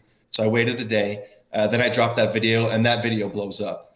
And this is really when I started joining voice chats. I joined the Hate Beast voice chat, and I made a ton of friends in there. Like all the boys from OXH Alpha, I meet them all in there. Like there's this guy Toonsy. I joined, and this guy's just dropping alpha on whitelist, dude. And I'm like, who is this guy? Like, so every single day I was going in that voice chat, hanging out with the boys, like David, Captain, Kwoo. They're all in there. Yeah. And those were good days, dude. Wasn't it amazing, man? Yeah, those were good days. That's really when I realized, like, we're essentially all in a video game lobby. But instead of shooting enemies, we're all just trying to get rich together. Right. We're all trying to find the next flip. Right. My biggest regret with Hate Beast is not like flooding in burners and just getting as many whitelists as I can. Right.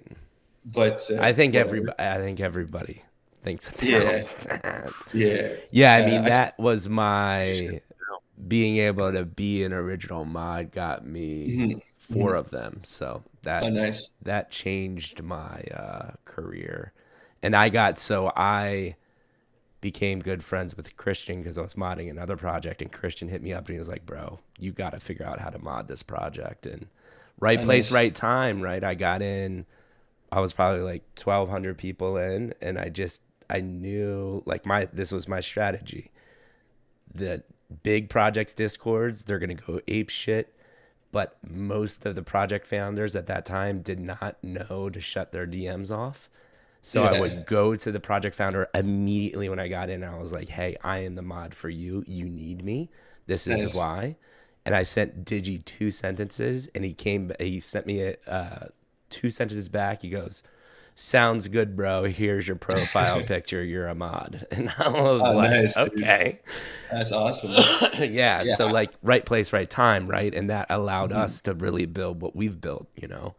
And it's just crazy to hear these stories from all different, and being able to take advantage of that and now turn it into what you have and what we got going now too. And that's brought us together too, because that's how I met the OXH people and heard about you, and we had a connection there. And I think that's the beautiful thing about NFTs. I would say I'd love to hear kind of your opinion on, now that you've been in crypto and NFTs, do you like one more than the other? And then NFTs specifically, since we talk a lot about them, what do you love about NFTs?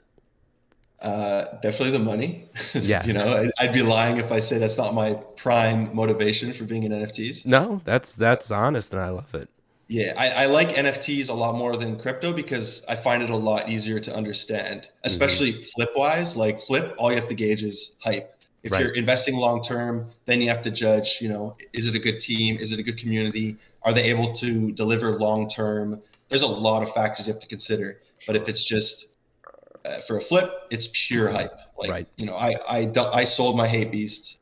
I've sold 99% of projects that I've minted. And in my videos, I say this all the time, even with teams, when I'm interviewing them and they say, we don't want flippers in our project, like I straight up call them out. I'm like, okay, so you don't want volume? I've never minted something that had 0 volume. So if you don't want flippers, you don't want volume. And then I straight up tell them in the interview, like, I'm going to flip your project. Do you want me to mint it or not? And they're always like, oh yeah, of course. So then, you know, I kind of break it down for them. Right. But so you would say NFTs and the money, is there any other aspect to it? Web3 in general, I've met the nicest people I've ever met in my life. Like some of my mods or some of the people I've met, we share, you know, NFTs or funds. Like I've sent, Captain or Ming or other people in my server or in OXH Alpha, I know they do this too.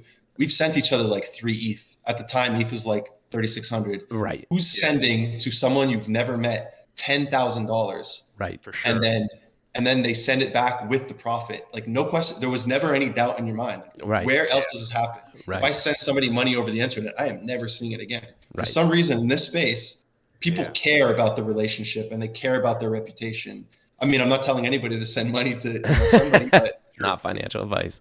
Yeah, in my experience, like, with the boys, like, there's never even a doubt. Like, no, we're in this together. Mm-hmm.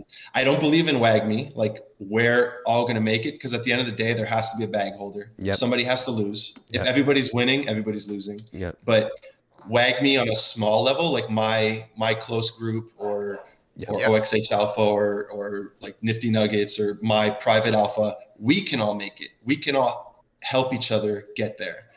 So that part of it, I truly love, like the relationships and just, I mean, it's built my, my career. Like I said, I did 8 years of like stuff. Like, it was rough, dude. Like, building company, even my parent, like, my dad, like, hey, when are you going to get a job? Like, when are you going to have a house and kids and all this? And like, from their eyes, I get it. It looks like I'm doing nothing. Whereas I'm like grinding, dude, and there's no results. Whereas Web3 really allowed me to, it gave me a voice. Like, I feel like I'm in a place where I'm heard. What I find Web2, especially when we were trying to get funding, it was gatekeepers, dude. It's like these people who get to decide, like, yes, you pass or no. Whereas in Web3 and NFTs and even YouTube, I can talk directly to my audience. Or if I'm launching an NFT project, the people who are buying decide if they want to fund it or not. Not some like random dude who gets to pick, like, oh yeah, we'll fund you because we know you or because you're this person. Right. It removes the gatekeeper. Yeah. It's like a direct relationship, and the market really decides, as opposed to some person deciding because he likes my face or not. Yeah, I love it. Well, yeah, I mean, you spent 8 years in Web 2, right? And so it carries more weight when you say what Web 3 means to you, because again, most people weren't really, I mean, look, Web 2, something that we utilize the internet, but like, you were in it, man. That's how you made your livelihood. You know what I mean? And so it's interesting to see taking that experience of how things worked there, and then for you to be able to recognize what Web3 is for the opportunity that it really was, and then and take advantage and capitalize on it. And I think that says a lot. Mike, did you have a question? Because I had one I was about to ask. I was gonna say I can tell you got some things to say, so go for it. Yeah, so I was writing a couple notes down here, and one of the things that I think is interesting is so first of all, you've seen a couple different markets already when it comes to the fact that, like you said, 2017, you've seen, even if we're just talking Bitcoin and just crypto in general, you've seen tokens rise, fall again. What would be your take? Like, if you're sharing now with people who are either maybe getting into the space, thinking about it, or they're new, what is your take on what's going on right now? And what I'm really curious is, because you've seen the ups and downs in crypto, but now that you're in NFTs, where do you see, where do you see that as we experience kind of a winter for NFTs? Most projects are going to zero. A lot of their revenue, unfortunately, depends on secondary sales. Secondary sales are down bad. My biggest complaint with NFTs is, which is one of the reasons I never launched one, is it's not a real company. I mean, you might have a brand, but there's no product, there's no recurring revenue other than the secondary sales. Right. So most projects have not discovered how to do that. There are some out there that are trying to do it, whether it's by becoming a brand or launching a product. Yep. You got like PXN, people clown on PXN because their floor's down. They're building an actual product, a marketplace that they're going to be able to monetize. Right. You look at, and full disclaimer, I'm advising them, but Collider Craftwork, or even something like My Pet Hooligan, they have a full studio behind them that has clients, and they have positive cash flow. Like, even if we have a 2-year crypto winter, they don't care, because they can keep going. Those projects I like. Most of these PFP things are going to go to zero. They might come back because of some, meme or whatever happens, or wave, like, the anime waves where one does well and then everybody just starts buying up every anime project. But most of them are going to go to zero. I think NFTs as a technology is here to stay. Yeah. But, a lot of these just PFPs, unless it's something like you could flex like Bored Apes, most of them are probably going to go to zero. I totally agree. We've had all those people on our show, and you listed some of the people. Clementines is another one that we believe in. And the PXN guys, again, dogging, and that's kind of the things that we look at is 1, community, 2, founders, and then 3, what is the real product that they're making, if at all, right?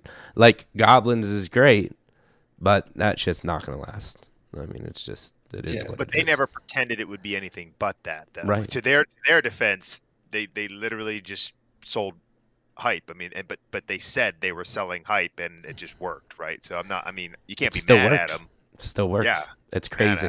These free mints are still working. So I haven't minted this new wave of free mints. I haven't minted a single one. Goblins, Wagdai, or I'll poop it or whatever that one. Like, I haven't minted a single one of the free ones. So we had an amazing project on the show called Citadel, and they built a game. These guys were just fortunate enough that had enough money. They're building a game company, but their mint was free. So they're even in the free mint world, there are still people doing it the right way. No, for sure. But it's far and few between. Yeah, for sure. There are some upcoming free ones that I can't leak what it is, but that are going to be legit companies backing it. Even I didn't mint it, but there was that recent one, like the Gossamer, whatever it's called, Seeds. Yeah. And it turns out it's like, what's that rapper's name? I forget what his name is. I know. Yeah, but there's somebody legit backing it, and they're doing a game. So yeah, there are free mints that are, and that's a good way of doing it. Like the free mint. Yeah. Look at what Kaiju's did. They had their scientists to let anybody in, and you had a choice to putting money behind it. Like the free mint doesn't necessarily mean it's going to be a bad project. Right. Maddie, you have anything to follow up on your question? So then to follow up with that, right? So if you think about NFTs, and what you're saying is these projects that really have something behind them, what I think is interesting is coming from a traditional business standpoint and background, and we talked about this with a lot of those founders in person, even at NFT NYC, was that there's time. Things can't happen in the space that people in Web3 expect it to happen. Yeah, we're very impatient. Yeah, right. You cannot just develop. I mean, if you look at colliders, I mean, just their average turnaround to make like one character model, you know what I mean? It was incredible, the amount of hours that takes to do that. And so, they were very clear about like, we can't, there's no product where like 2 months from now, suddenly we have a AAA game. Like, that's not real. What's going to be interesting is, what are your thoughts when some of these projects that really do have a real product start releasing those products? I'm very curious what that will do to the shift, right? Because all of a sudden, I feel like we're going to get this is my opinion. I'm curious to hear your opinion. I feel like we're going to get a resurgence of a bunch of these kind of like old school NFTs in the space, you know what I mean, to everyone else. But to us, we're going to see these things like Collider, like PXN, like Clementines suddenly pop back in because they're going to have a real thing. And all of a sudden that hype's going to kind of redirect on like, oh shit, they actually did the thing they said they were going to do. And that's exciting. And I think that can kind of change maybe where the market goes, or maybe how people look to invest in projects in the future. What are your thoughts? Yeah. It could be a double-edged sword. It's kind of like, I think Becker said this in one of his videos about crypto. Like, as soon as a project delivers, it goes down because people Right. like the mystery. They like that's why these prices go crazy. It's all this mystery and hype. Yeah. I do think it'll prove like that, hey, they're actually able to deliver. I guess what I would fear is, one of the reasons that, something with actual utility, the reason it might not do as well as like a monkey picture is, let's say, I don't know, some brand releases an NFT that gives you a discount on their clothing. You're able to put a dollar value on that NFT. Like, okay, if I need to spend $3,000 to make it gets 10% off, I need to spend $3K to make that $300 back I spent on the NFT.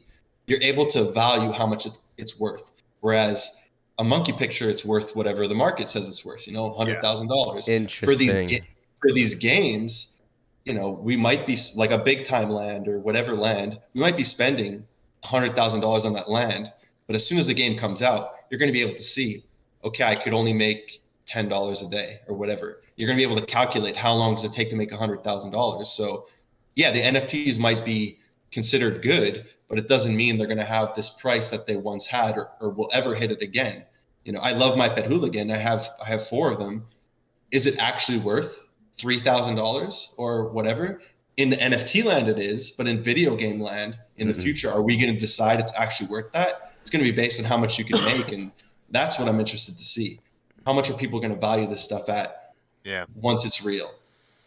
And I think the tech's going to drive that too, right? I mean, because the tech is what really I think is what we're going to see that allows people to make more or less money when that game comes out. You know what I mean? Because even just if you take a AAA, Call of Duty is obviously one of the most popular games, right?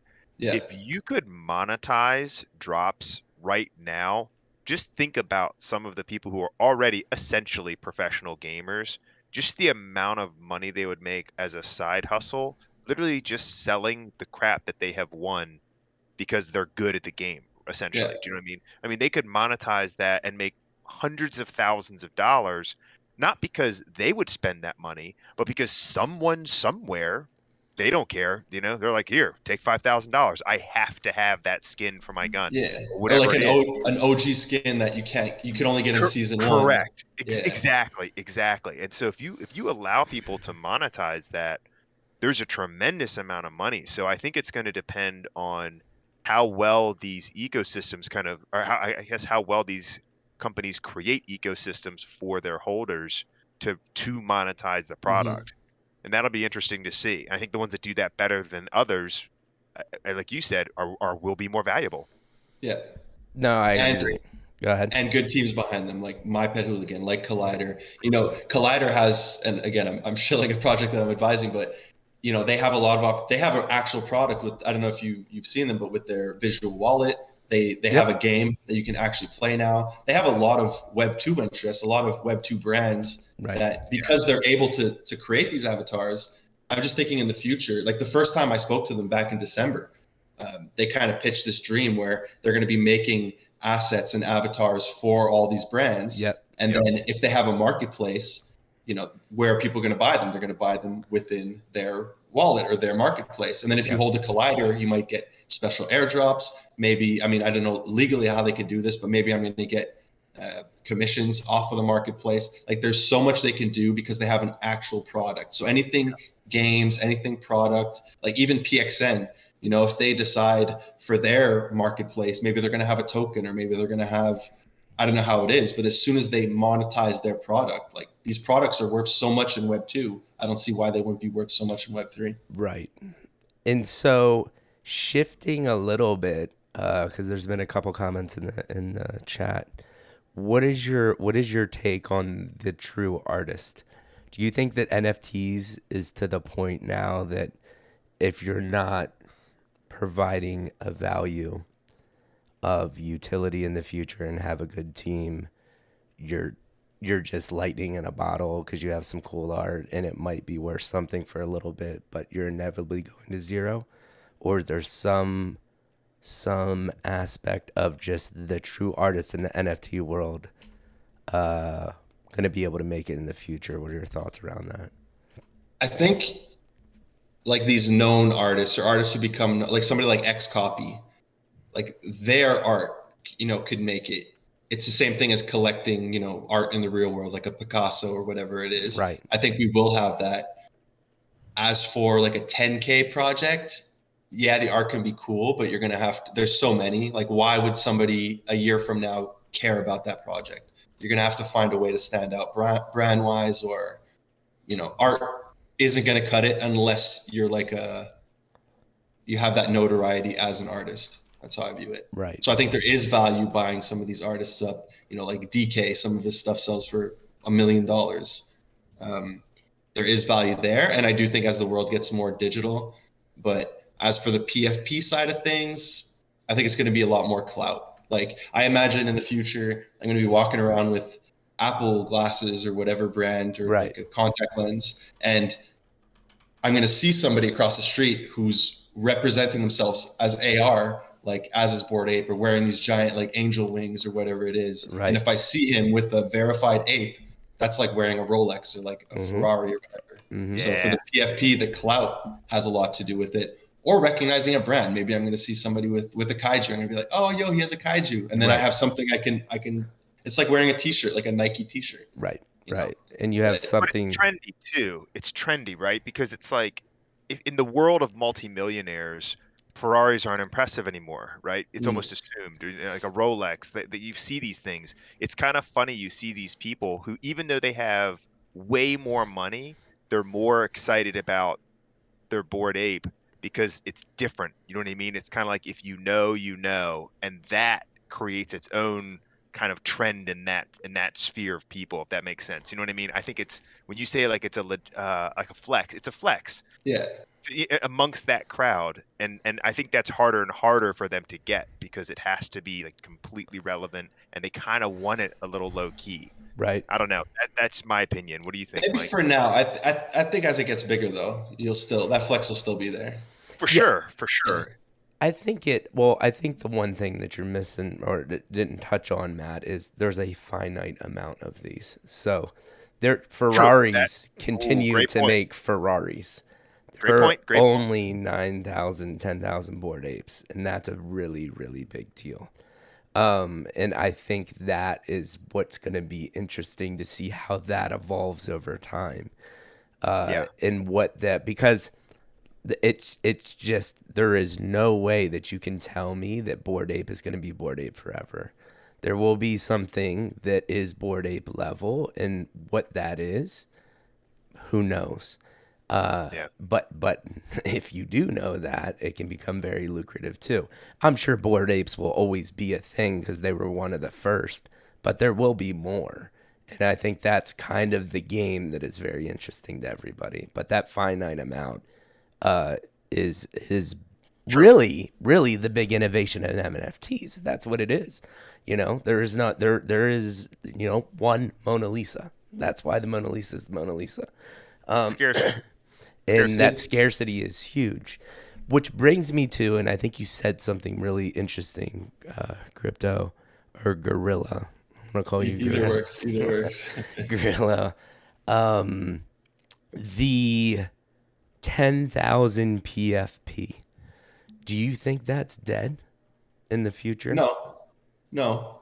It really depends on the project. No, look at something like Moonbirds. Right. I'm saying a year from now, though. I know it's recently happened. Yeah. But a year from now, yeah, probably depending, unless it's like,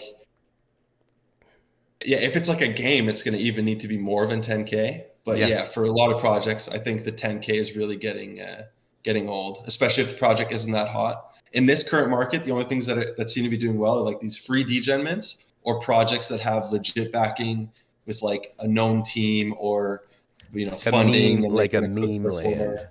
Yeah, exactly. Right. Yeah. So, and then when I see these other projects coming out and they're like 10K, I'm like, ugh. Yeah. Like I even tell them like, you guys should have been 5K. Yeah. Especially for the prices that right now it's so hard for them. It's this double-edged sword for projects right now because ETH is down bad, and everybody wants you to have a cheap mint price. But if they mint for 0.1 or less, 4 months ago they were making $4 million. Now they're only making $1 million, and it's like, how are you supposed to deliver a high quality, like long-term project if you don't have that capital? So we're almost forcing people to like soft drug us because we don't want them to charge us a lot, and it's this weird double-edged sword. Yeah. The other way to counter that is with a high supply, but then we also get like 10K, like nah. Yeah. And what I really think what you said was interesting, and I actually, thinking about this, I do believe like I really do still think people get into a lot of these PFP projects because of the art, and they think that's gonna, for some odd reason, stand the test of time, right? But just a year from now, 10,000 of something, even if you have a rare one, I just don't think that is interesting anymore.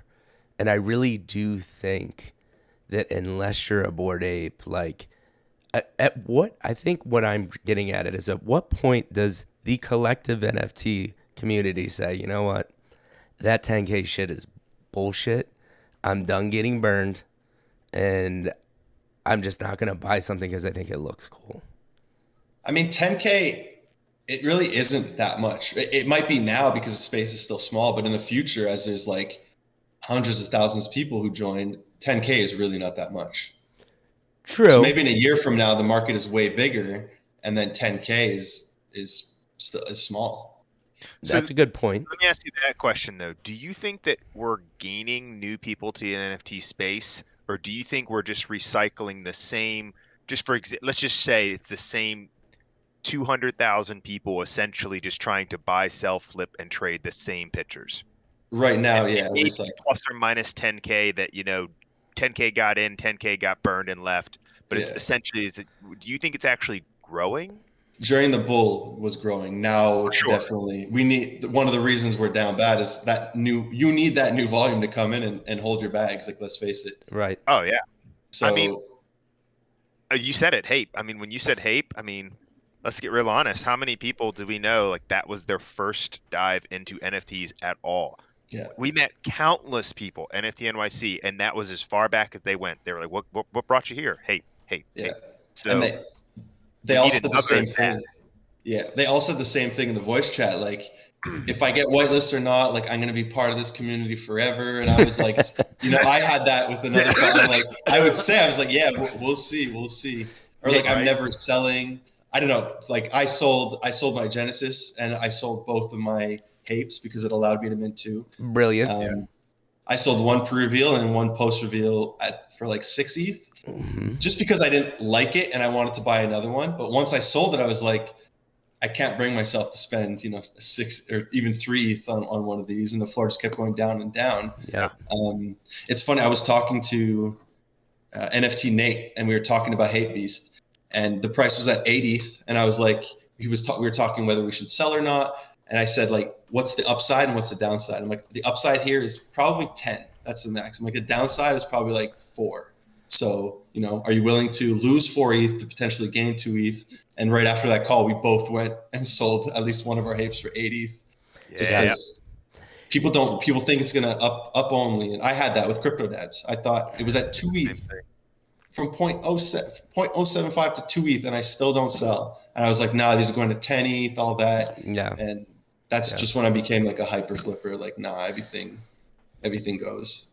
Yeah, and I was one of the few mods that came out and said, listen, man, I will sell these things pre-reveal. Yes, I will buy back in to get, I still have a Hape, obviously. Like, it changed my life, right?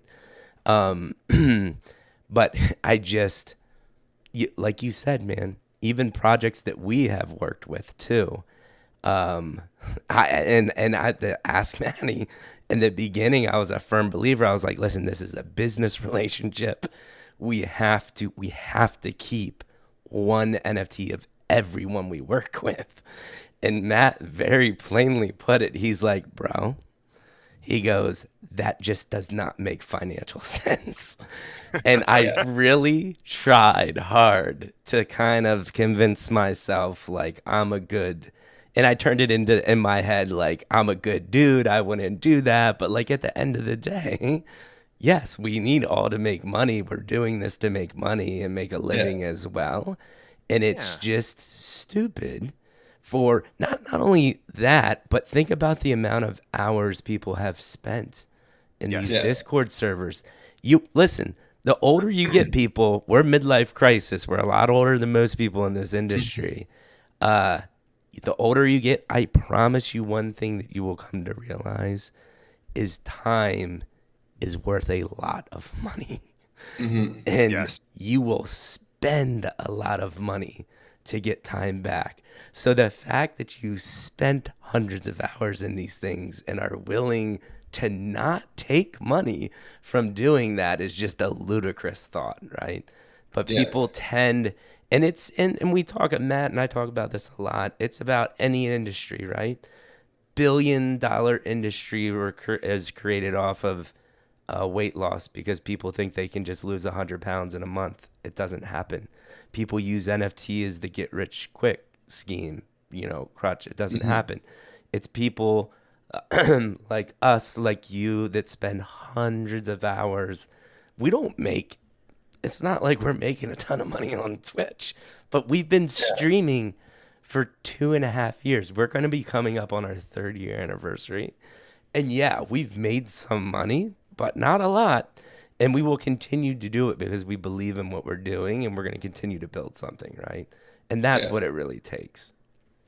Yeah, I have the same thing where I'll talk to a project for weeks, and like I develop this bond with them, and then when I mint it, and I'm like, oh, I can't sell it. I'm like, I'm selling them out. Like, then sometimes I need my mods even to tell me like, nah, dude, like you don't owe them anything. Like they should be happy for you to make profit, Yeah. Like I helped them out. I spoke about the project, whatever it is. Right. Like I have the right to sell it. And then I just finally lost that mentality where I was like, okay, I don't owe anybody anything. This is my money, my wallet. Right. And then I don't care. I'm flipping. I'm making that profit. Right. It's weird.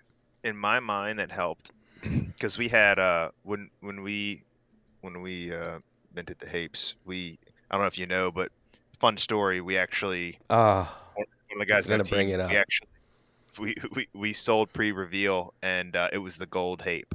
And so it's like, here's the thing. Most people will sit there and they want to hold on to these things on that 1.25% of 1% chance that you strike a lottery win like that. But here's the thing. We sold just like you did at 8. And at the end of the day, it's like, that's real money. That's tangible money for most human beings. Again, look, we're not, I don't have hundreds of millions of dollars. So if somebody says you can make $28,000 right now, that's life-changing money for most people. Right. Right. I think that's safe to say. And so it's like to neglect that. So for me and my mentality at that point moving forward, I treated NFTs as a consumable product. And what I mean by that is, to me, it's like, I'll have somebody on the show tell me all about your product, and you might as well be a Michelin star chef telling me about the amazing steak you're about to prepare for me that I'm going to eat, and then it's over, right?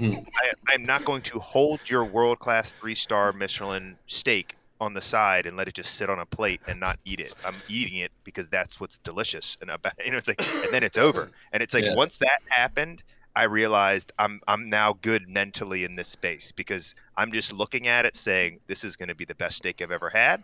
And you know what? If I like it, I'll buy another one. Right. And that's that you said. I mean, you can look what you were able to do with Hape, and now you can get any Hape you want. If you just go on there and you can pick one up, and you still made money, and that's a good day because you ate steak. And sometimes the opposite. So I had an Azuki. I sold pre-reveal. I minted I had whitelist 0.5, flipped it for 3, and then they went down to like 2 for like a day, and then they went to 4. And for that one, I was like, okay, no, this thing's gonna fly. And one of the rare occasions, I bought in 2. So it does happen. So I bought in for more than I flipped mine for, but when you have that conviction and you're like, okay, and then I sold one at 10. Unfortunately, I didn't sell the other one. I had 2 opportunities above 30. I ended up selling it at like 12. I did get that airdrop. I flipped my beans pre-reveal at 3.5, not 7, 3.5. One of them, I never go back and check. I went back and checked. I had a spirit 40 something ETH floor, but that one, I felt nothing, to be honest. Like I wasn't like freak. I was like, you know what? I know myself. I sold 3.5. It went to 7 pre-reveal. I would have sold at 7. Right. So I'm like, there is no situation where I would have held this. Right. So I felt zero pain when I saw I had a spirit. I was like, you know what? It happens. Like, how many projects did I flip that went to 0? So, one that went to 40, who cares? Yeah, exactly. If you stay consistent with your plan, I believe that the strategy you just mentioned will always win out long-term every single time. Yeah, and And it's that's how you have to look at it. and this is a great conversation because it is the emotional aspect. We're all obviously emotional human beings, and it's the hardest thing. Like, for instance, I had a different perspective of hate because I spent hundreds of hours in that Discord modding it. And I was in that son of a bitch day in and day out and building this and having a full-time job. And we sold the golden hape, right? Like that hurt very. Ask Matt, for a 24-hour period, I was not too good. Oh, dude, no, we were like calling Mike, making sure he's okay. but that was again a learning experience for me. And the reason I bring it up is I think everyone's kind of got to have their own version of their learning experience to realize that you just have to take the gains. In addition to, there's nothing wrong for holding a project that you're fine going to zero. Do it because you believe in it. I will hold my hate forever. I still believe very hardly in hate because I think they are building a company as well. But yes, you have to make money, people. Yeah. And Go ahead. I was just going to bring it back to your question before about if I like NFTs versus crypto. It's funny, NFTs, I'm like ruthless. Like, yeah, flip it. I don't care. Crypto, for some reason, I have like I said, I held my Cardano from 10 cents to $3 back down to 40 cents. Like I suck at trading crypto. And I think one of the big issues I was still good at taking profits out of ETH. A lot of people do take profits out of NFTs. But if you sold your HAPE for 8 ETH, but then you didn't sell that ETH, it went from 3,600 down to now 1,000. I think not enough people take profits also out of ETH. They just take it out of NFTs, but they're not taking that money out into whether stable coins or actual cash. Right. And that's that was my first big moment too, as I had, some personal life expenses that I was saving up for. And like I said, I had multiple. Dude, I sold one for 8 and I immediately put that into my bank account. And that was my first realized gains. Holy, and dude, and not talking to my wife for, as many nights as I usually did. But when I deposit, $20,000 in the bank account and now it's realized that's a pretty special moment too. Yeah, I think a lot of us just say the ETH price. We never even say, "Oh, I could sell this 28 grand." We're just like, "Oh, I could sell this for 8 ETH." Right. But you need to say the price sometimes because then you realize, wait a minute. Yep. This monkey picture is worth 28 grand. Like, yep. Yeah. And that's why I'm glad you brought that up. That's exactly. And that now thinking about what I said, that was the moment, right? Like when you see that money go into your bank account. Now, by the way, I calculated the taxes. That's not fun, people. You need to deal with the taxes. But still, when you see that chunk of change go in and knowing that that was a digital picture, it's a pretty bizarre, surreal experience. And I urge you all to do that because it helps level set a lot. Yeah, especially it's funny when you get a big win and you essentially make somebody's yearly salary selling a picture of an owl or whatever. There's a little I don't know. I have a good laugh it's funny. It's like people don't even when I describe NFTs and all that to my friends, their first question is, "What's a Discord?" They don't even know what Discord is. To them, I live in the Matrix. So when I tell them yeah, I have this picture when I had my Azuki and it was at 30, it was worth $100K. Again, unfortunately, I did not sell there, but to people my family thought it was crazy when I wasn't selling my Genesis HAPE at 4 ETH, 5 ETH. And I was telling them my target price is 44. They're like, "What are you saying? Sell it. And then I just kept holding and holding. And it worked out. Yeah, it got up. Again, lucky. The last day I sold it, I was the last high sell. And the guy who bought it, I think he's trying to sell it for 15 ETH now. Just totally screwed. Worked out. Totally screwed. Yeah. And so I will say this, right? From a person looking from crypto, you're 100% right about taking gains from for ETH, for example. Yes, that is to maximize gains. Sure, if you had moved your ETH before the market went down into a more stable coin or dollars or whatever it might be, and then you plan to buy back in as it starts to rise, yes, that's the way to maximize the most amount of money. But I would also encourage people that if you've been collecting ETH through these sales and these flips and you have a bunch of ETH, I wouldn't get discouraged about ETH's price unless you believe ETH's going away, right? If you think it's never going to recover, well, sure, that then you should be you should be terrified, right? And just get Yeah. out now while you can. But it's like I think all of us have a pretty good understanding that, I mean, like you said, look at what Bitcoin's done. I mean, you hear these crazy stories that people bought when it went to 8,000, then it went down to like $200, and it went up to 5,000, then it went to $400, and and then it went all the way up to 20,000, and people were going nuts. Remember all the news? Well, that's right, when you were kind of getting started, people were like freaking out, like, oh my gosh, $20,000 for Bitcoin, right? Mm-hmm. And then it went down to, I think, almost like $3,000. It went Yeah. down to from that. Yeah. And then proceeded to go up to almost 60. So it's like, at the end of the day, if you're patient in this space, I think one of the cool things is that, yes, a lot of people in chat were talking about some of like the bad plays they've made in NFTs. But I'll say this: if you learned your lessons now and taken your lumps, now you know how to move forward in a much more conservative fashion to make money in this. And at the end of the day, we're going to win if we're stacking the ETH the way we know if you believe the ETH's going to eventually grow, which I think it will. I mean, I Mm-hmm. could be, correct me if I'm wrong, but when that one day, here's what's crazy is thinking about the fact that yes, you sold the Genesis Ape, but now think about when you think about what that's worth, or the Azuki or something like that. When ETH's at $10,000 one day, whenever that is, now you start thinking about like what you've actually truly done with your investments today. And that's Mm-hmm. kind of a cool way, at least for me, to picture it. Makes me feel a little bit better because, it's a depressed market, and it's easy to think like, man, I didn't do that much. Well, not necessarily, right? There's a long way to go here. What are your thoughts on that? Yeah, you just have to ask yourself what you believe in. If you believe in ETH, if you believe in whatever, yeah, it sucks if you didn't sell it, and like now we're down bad. If you need that money and you need to cash some out now, that's Yeah. unfortunate. But yeah, just ask yourself what you believe in. I think you need to constantly reevaluate if you still believe in it. Like like we saw with Azuki, the founder writes a letter, and the project like goes down very bad. Same Yes. thing like tomorrow, if something happened to Vitalik or to Charles Hoskinson or whoever, or if Satoshi Nakamoto or whoever that group of people is pulls money out of that original wallet, like all this stuff can go to zero. It can all disappear tomorrow. So never risk more than you're willing to lose. Right. But just ask yourself what you believe in. And like, if you believe in this thing, like I assume we all do, at the end of the day, this is just, it's the up and down. Like it's going to be fine. Mm-hmm. Yeah. That's what I believe. I mean, I'm not holding that much ETH right now. I do think we're going down from here. I think the macro environment, it will still get worse before it gets better.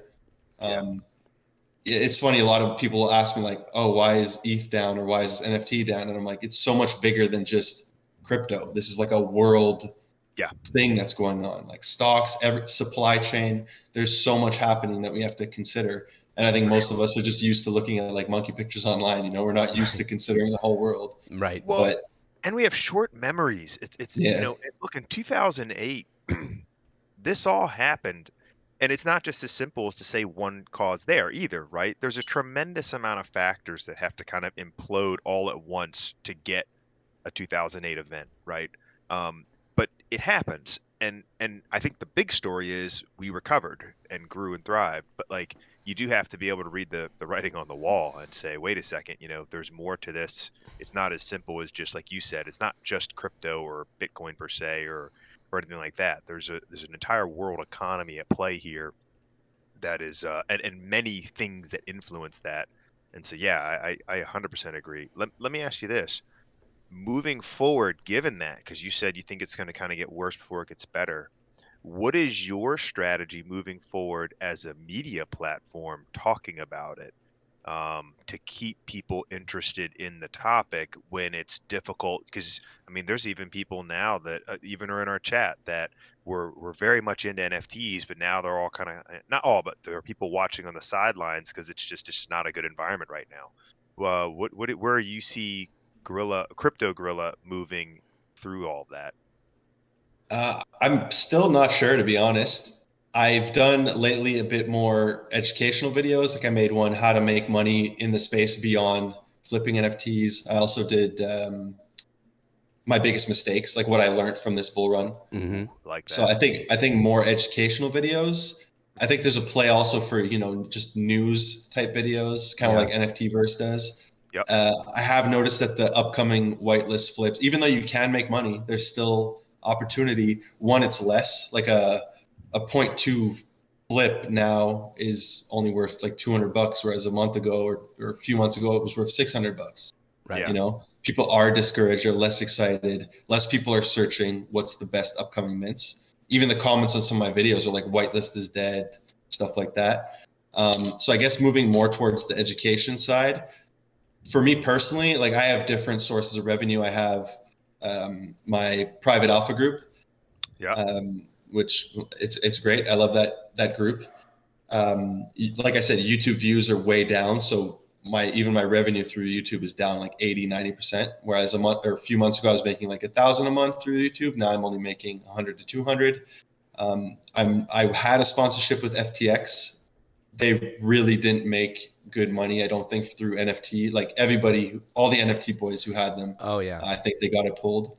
Crypto, they're good, but for NFTs, I don't think it makes sense. Like I agree with them not sponsoring us. Like they were not. I could see the referrals. It wasn't good. Yeah. But that's an awesome money if you can get a sponsorship. Like all these guys, when I watch these videos, sponsorships pay very well. And the thing I've gotten to lately has been advising. So I've been talking with a lot of projects. I just started a company with 6 other people called Web3 Wizards. That's where we have colliders. We have a few others that I won't reveal right away because it's part of the marketing strategy. But advising projects is definitely a great way to make money. I like it because I'm not committed. It's not my own project.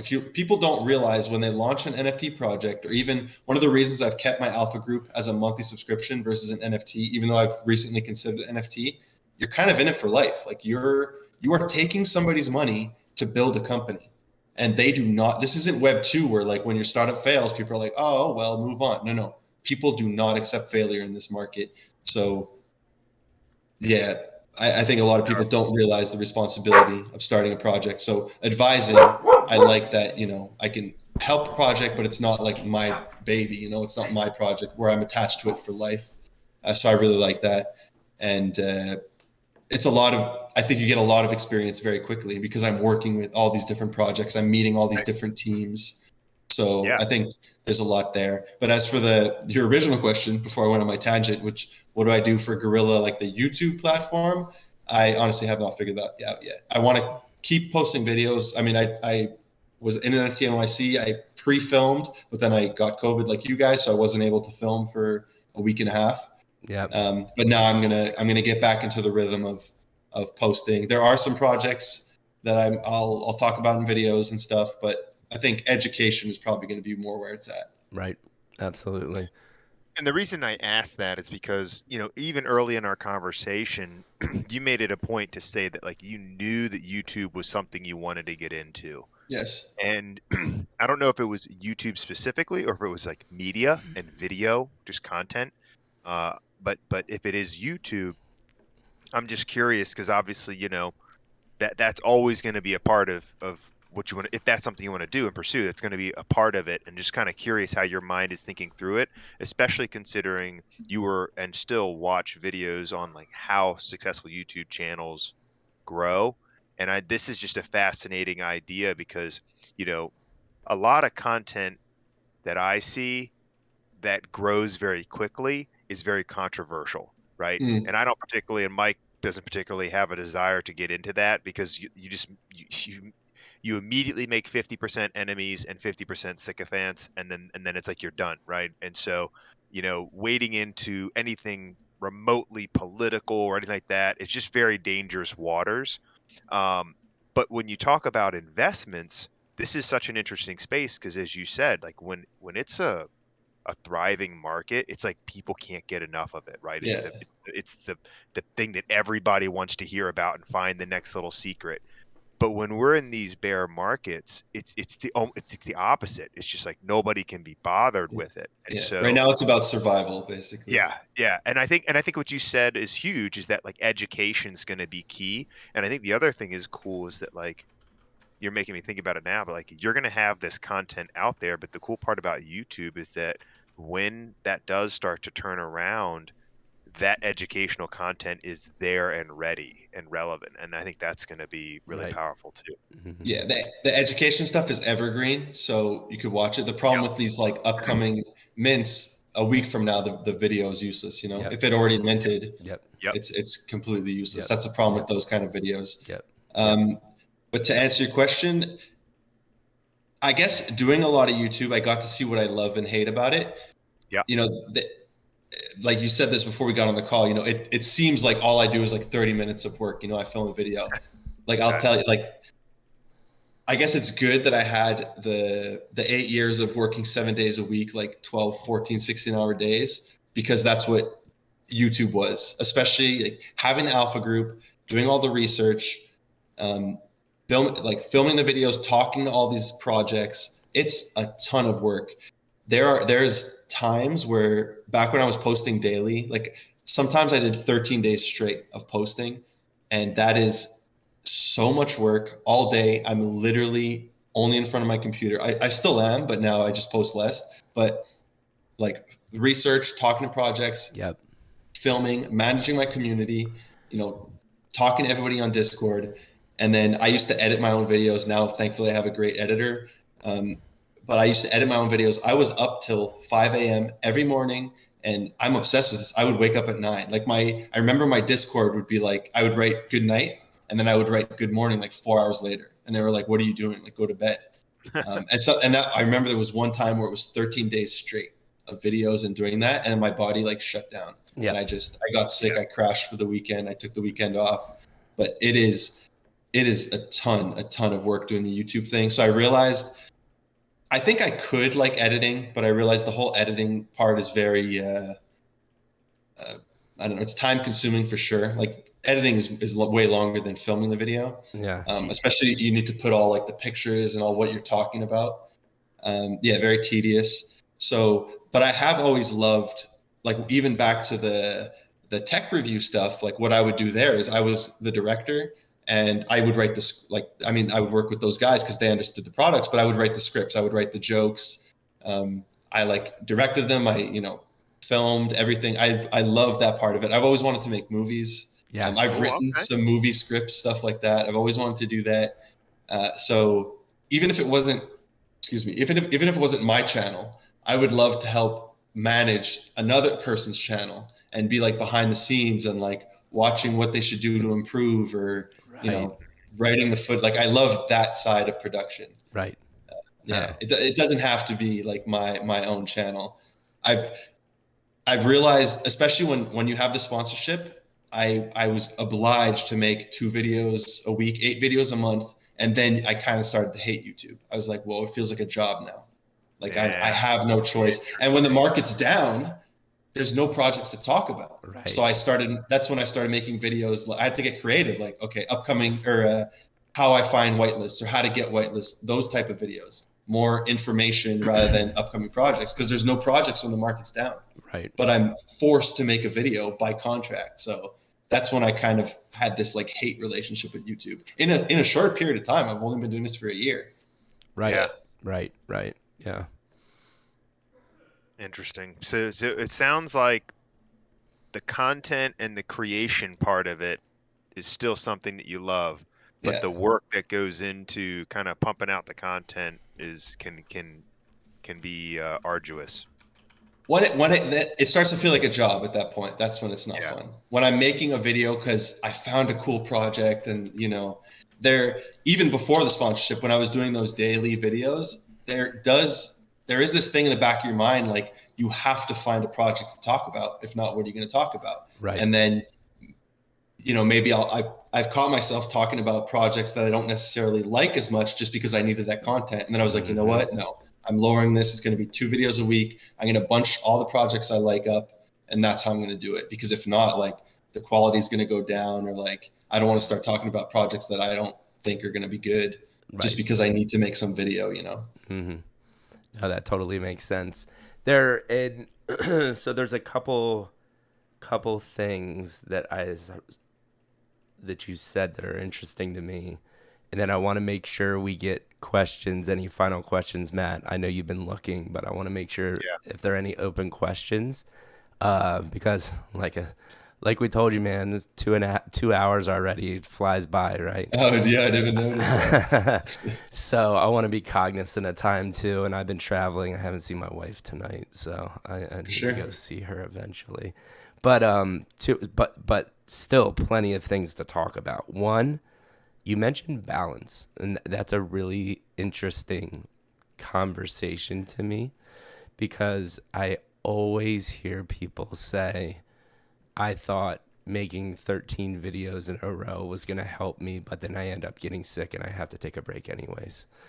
Kind of looking back at that period where you were overworking, is it just something inherently in you that you just have that trigger to work that much? Do you wish you could have more balance? Do you think about doing that in the future? I'd love to know your thoughts around that. I don't need to wait. Like I do it. Like if I don't, I could play video games all day if I wanted to. But I do have this thing where I especially had this during the Web 2 days. Yeah. Where if I'm not working, I feel like I'm losing at life, and I just need to be working. Mm-hmm. Like the rare occasions where I do see my friends because I work a lot, where we have like some party or some of them live like a bit further. So like if it's 45 minutes away and I decide to sleep there, Yeah. I'm still on my laptop. Like I'm in the living room. They're all partying and I'm in the living room on my laptop. And like they pass by like, wait, you're working? It's like 1 a.m. And I'm just I'm talking to my people on Discord, or I'm minting something, or I'm looking. I don't know. I'm obsessed with it. I'm the kind of person where when I like something, I consume as much as I can about it. So it's like, this is what I want to be doing. And if I'm not, like, that's where my head's going to be. I'm going to be thinking about it. So I want to work more. So I think my follow-up question to that though is, are you comfortable with that? Or do you ever think to yourself, I wish I could find more balance?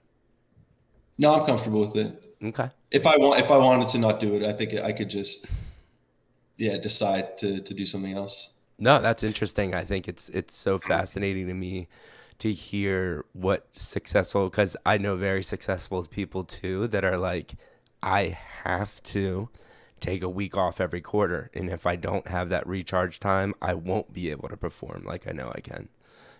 So it's very different for people, and I am a balanced person, right? I think I actually realized it more over these last 3 weeks than I have in a while. Is like I get into the weeds and I get so tunnel vision, but when I do take a step back, like I just spent a week I was sick a majority of the time, but like I spent 2 nights painting my mom's garden gnomes with her. And that sounds miserable to most people, but it was magical, bro. And like and I really realized, and then like just thinking about like that, just grounding and that time to connect, because it's ironic, right? Our show is about connecting with people, and I do that, and I really enjoy it, and this is what I want to do for the rest of my life. But doing it with your friends and your family, it's just you lose sight in it because you get so caught up in what you love, because it doesn't feel like work. Like, we love this, right? I love this. It doesn't feel like work. I want to do it anyways. But I got to force myself to do it, and I'm glad that I'm starting to do that more, and will continue to do it. Well, let me ask you this, because what Mike's saying, so Gorilla, what is it for you? Because for Mike, it might be going on a nice walk and getting some fresh air, right?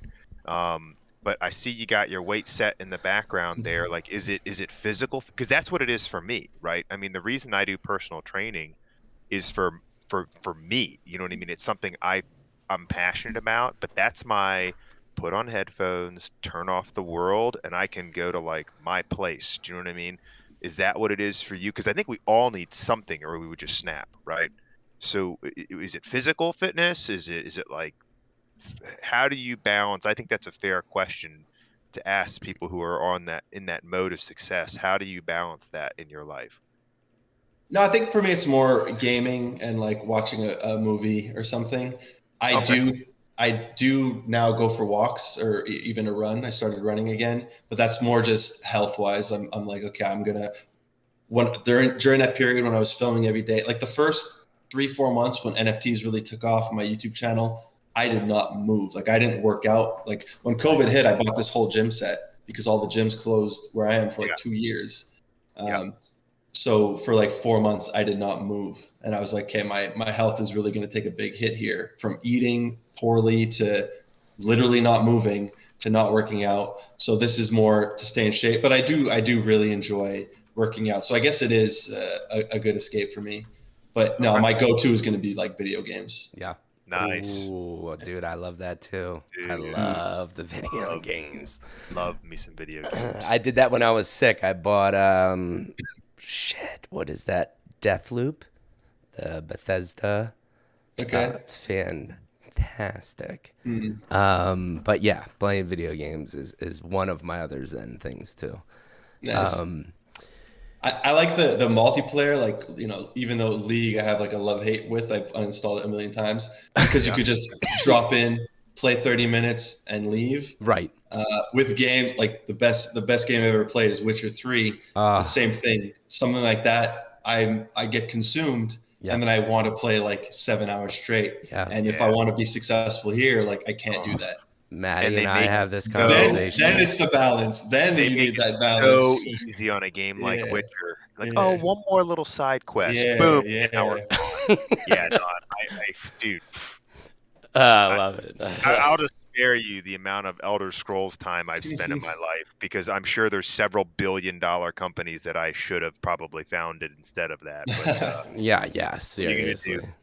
And What we are you did gonna it. do? I mean, that was the idea of us streaming at first. We're like, well, we love video games. Let's try to make money doing it. And, we streamed for a year and a half, got 150 followers on Twitch. And then we streamed 1 month of NFTs and had multiple thousands, right? There you go. It just doesn't make right place, right time again.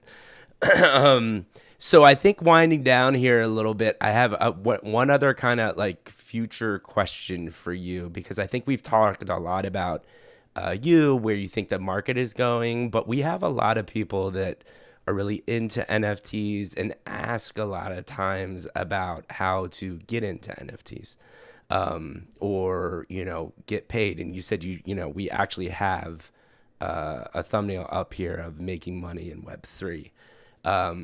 What would your advice be to somebody, especially in a shitty market like this?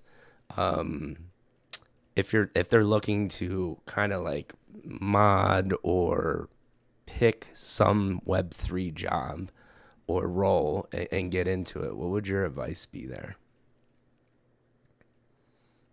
I guess it's going to depend on your experience. Right. If you've experienced the culture of the previous market we just went through, you have a lot to offer. If you're a bit newer, yeah, I think modding is a great way to go about it, because they're going to get to see the insides of a project. I think they just got to do what you do, be part of a community. And then, like you said, you reached out to the team. You said, hey, I'd love to mod.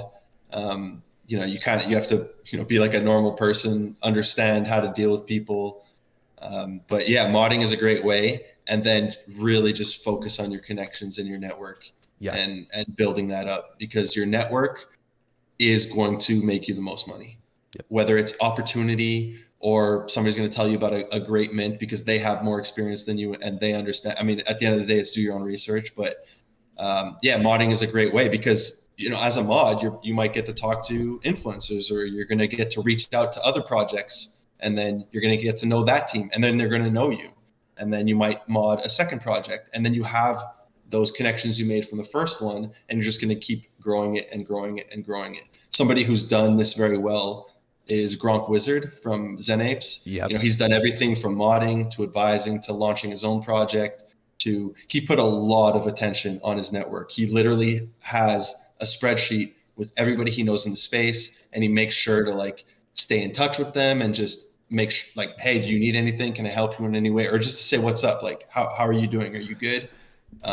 He did it very well. Like, he's somebody I respect a lot in the space because he saw what you need to do and he put in the time. And the guy's 19, like in university, God, doing a double major while launching his own project and doing all this stuff. So I'm still mad at him because he denied us the Gangster All Stars. It's not his choice. Though. I know it's not his choice. I still talk to him. He's a great guy, and I mean that's what's cool about him. And we do that. You know, we have kind of our own CM system too, and that's what I had to start doing because this is important, man. I mean, the fact that you have spent over 2 hours of your life to let us have this genuine conversation, like this means a lot to us, and I hope you're having a good time too. And I know we'll be able to look back on this, you know, a couple months from now and take some lessons from it.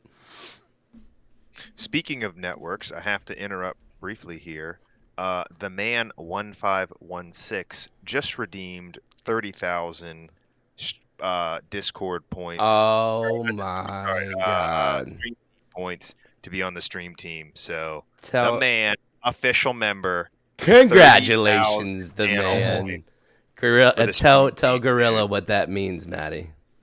So on Twitch, you have channel points and people can redeem them. And what happened is we wanted something to reward people who are like really just they've been watching us for a long time. And so we just put an arbitrary number. We were like, let's just put it at 30,000. It's going to take people forever to get to this. I mean, we were trying to calculate it out. It's like 3 months of watching the stream, right? And of course, we put it up there, and people just started knocking them down and just redeeming for these stream teams. And it's a huge deal because it is not easy to save that many points. Right. So every time somebody does, it's a super big deal. They get a role in our Discord. We have a stream team, a list of stream team members. They do get preference when it comes to like giveaways and things that we do, as just a thank you for just being a hardcore fan, for just being somebody that's been with us and part of the crew. So it's just really cool because a lot of the people we met at NFT NYC were, I think actually all of them were stream team members. And yeah. So which means that's like fantastic. That's just so mind blowing to me. Like 3 months straight, someone has watched us every Tuesday and Thursday night. Like that's legit. Yeah, it's a big deal, and we do not take it for granted. So the man, thank you so much. Appreciate it. Welcome to the stream team. And so here is a question we have gotten for you, Gorilla, based on that.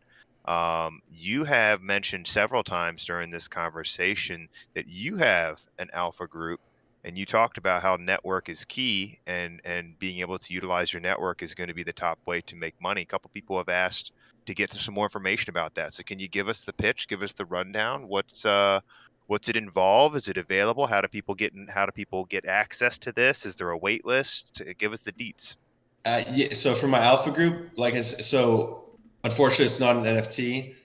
So it's capped at 100, and I think that's been good. Members like that it's 100. It's a lot easier to provide value for 100 people than it is, 1,000. Yep. Because I often get 100 whitelist spots for projects, so everybody eats if the project does well. Awesome. There is a wait list. It's quite large. There's like over 300 people. Ooh. Although right now I'm sure people are quitting the space. We did do 5 months straight where nobody quit. This is the first month with the market being down where a few people dropped off.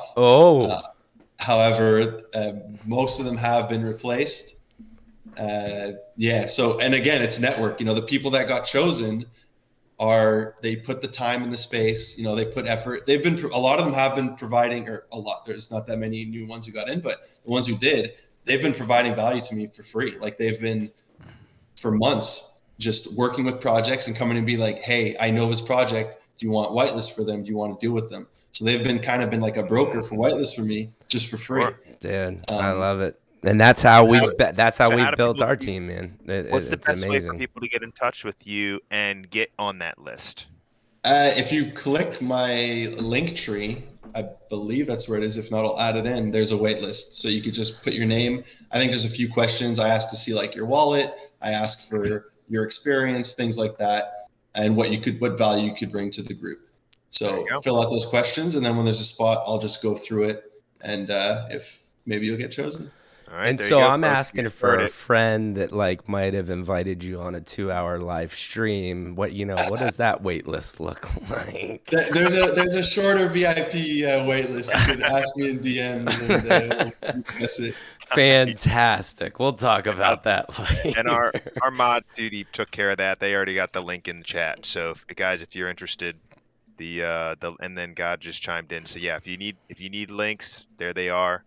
That's how you get to CryptoGorilla. That's awesome. Yeah. Very cool. Yeah, Sorry, I and I love didn't it. want to derail that, Mikey. I just wanted to celebrate the man for Stream Team, and I wanted to make sure we get a chance for Gorilla for you to share what you got going on too. So I think that's Yeah, awesome. and honestly, that was I was gonna go into that, and we always ask one final question, but before that, Gorilla, we have gone through all the questions as the chat.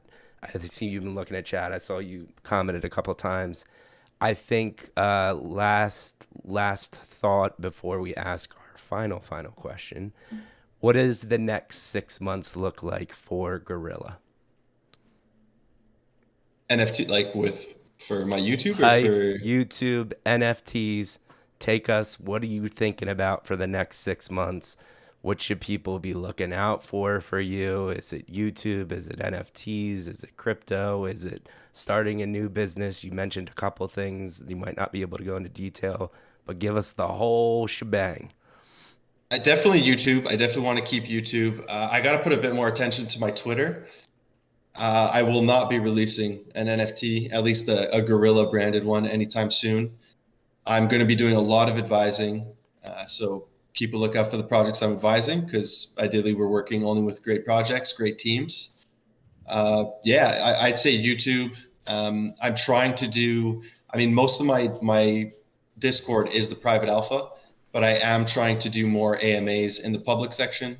And I often try to get the projects to give away whitelist during the AMA. So if you ask like a good question, you could potentially get whitelist. Yeah. There is one coming up with Lunar, and they do plan to give away some. Lunar is the project from OpenDAO, Yep. and they do plan to give away some whitelist during the AMA. So if you're in the Discord, if not my link tree, you can get in. It's free to join. But yeah, hopefully mainly YouTube and advising projects. I'm not going anywhere. I love this space. Oh yeah. I hope it goes on forever. I do think the next 3 to 6 months are going to be painful. We are going to lose a lot of people in the space, but I think now is the time you need to be building and getting ready for the next bull run. Yeah. No, I love it. I think that's a great thought. And Matt, any final comments before I ask our always our ending question?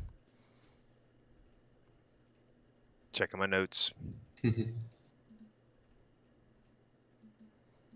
I do want to touch on one thing we were saying before. Yeah, sure. Go for it. Because we were talking about NFT projects.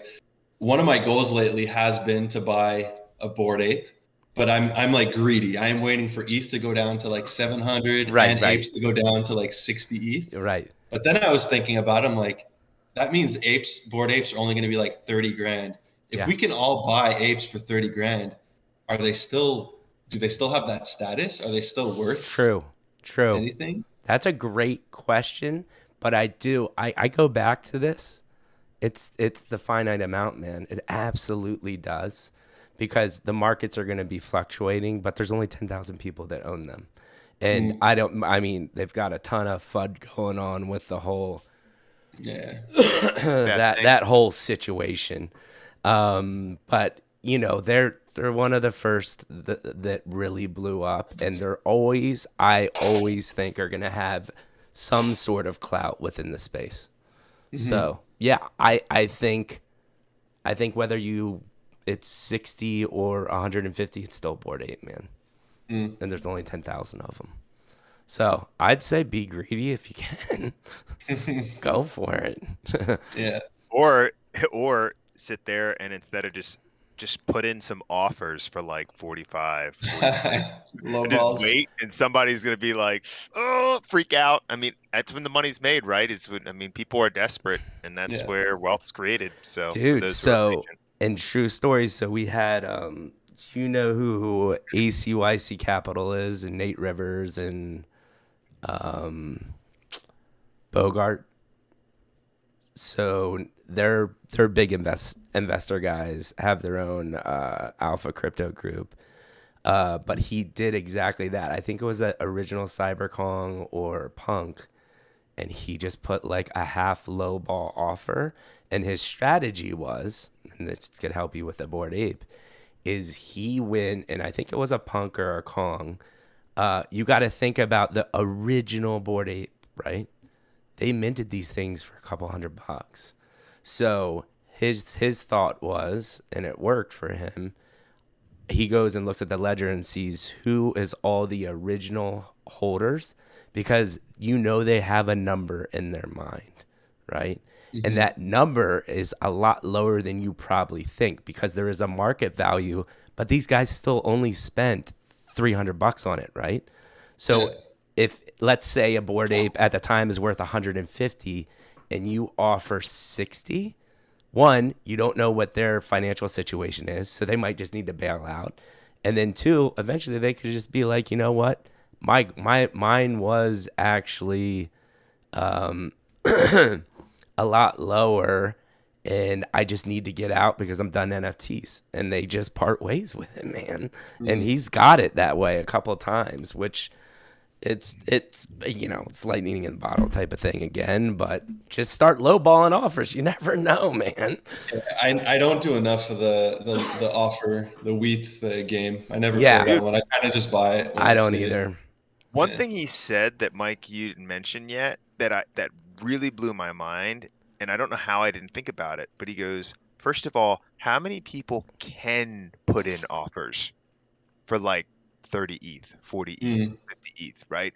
I mean, most of this entire market is people margining 1 or 2 ETH out of their entire wallet, right? And so it's like, even if they wanted to, they can't put in an offer for 30 ETH.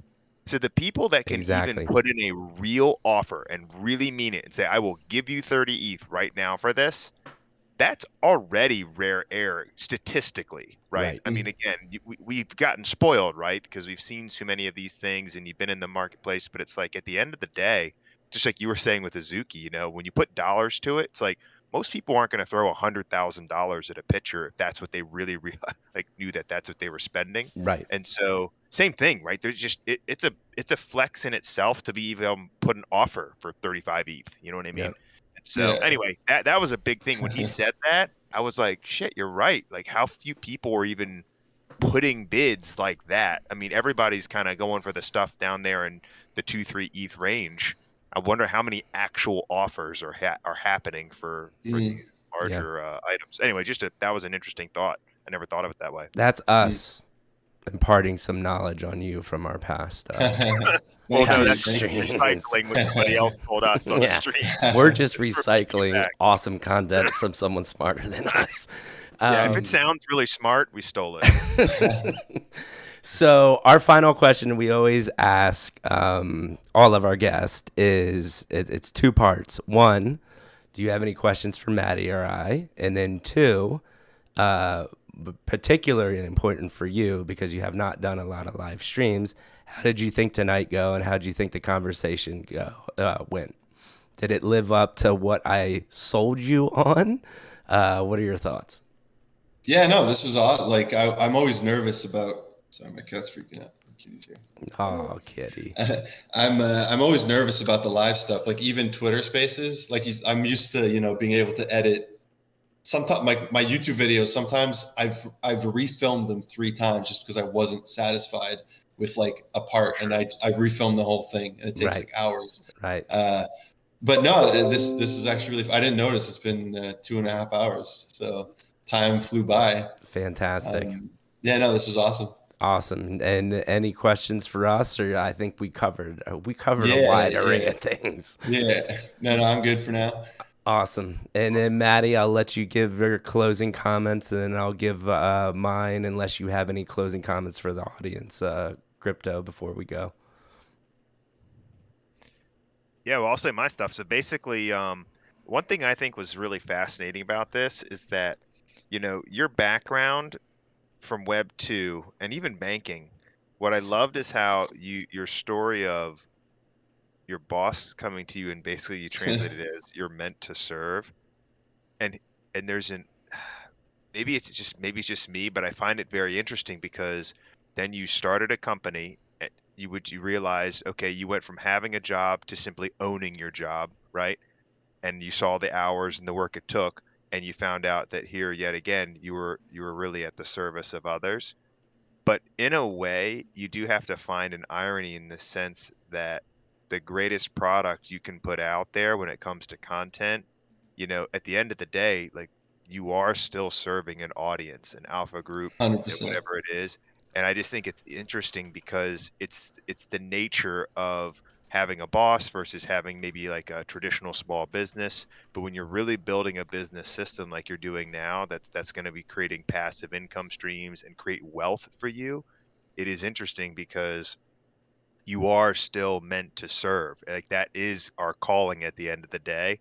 And it's weird how in an effort to escape that, you actually embraced it, and it's helped you to thrive. And so I just think that's like a cool little nuance of how your journey has been. And I'm really curious to see where it takes you from there, because I think that, like you said, you'd rather be in the log cabin away from everything, but it is that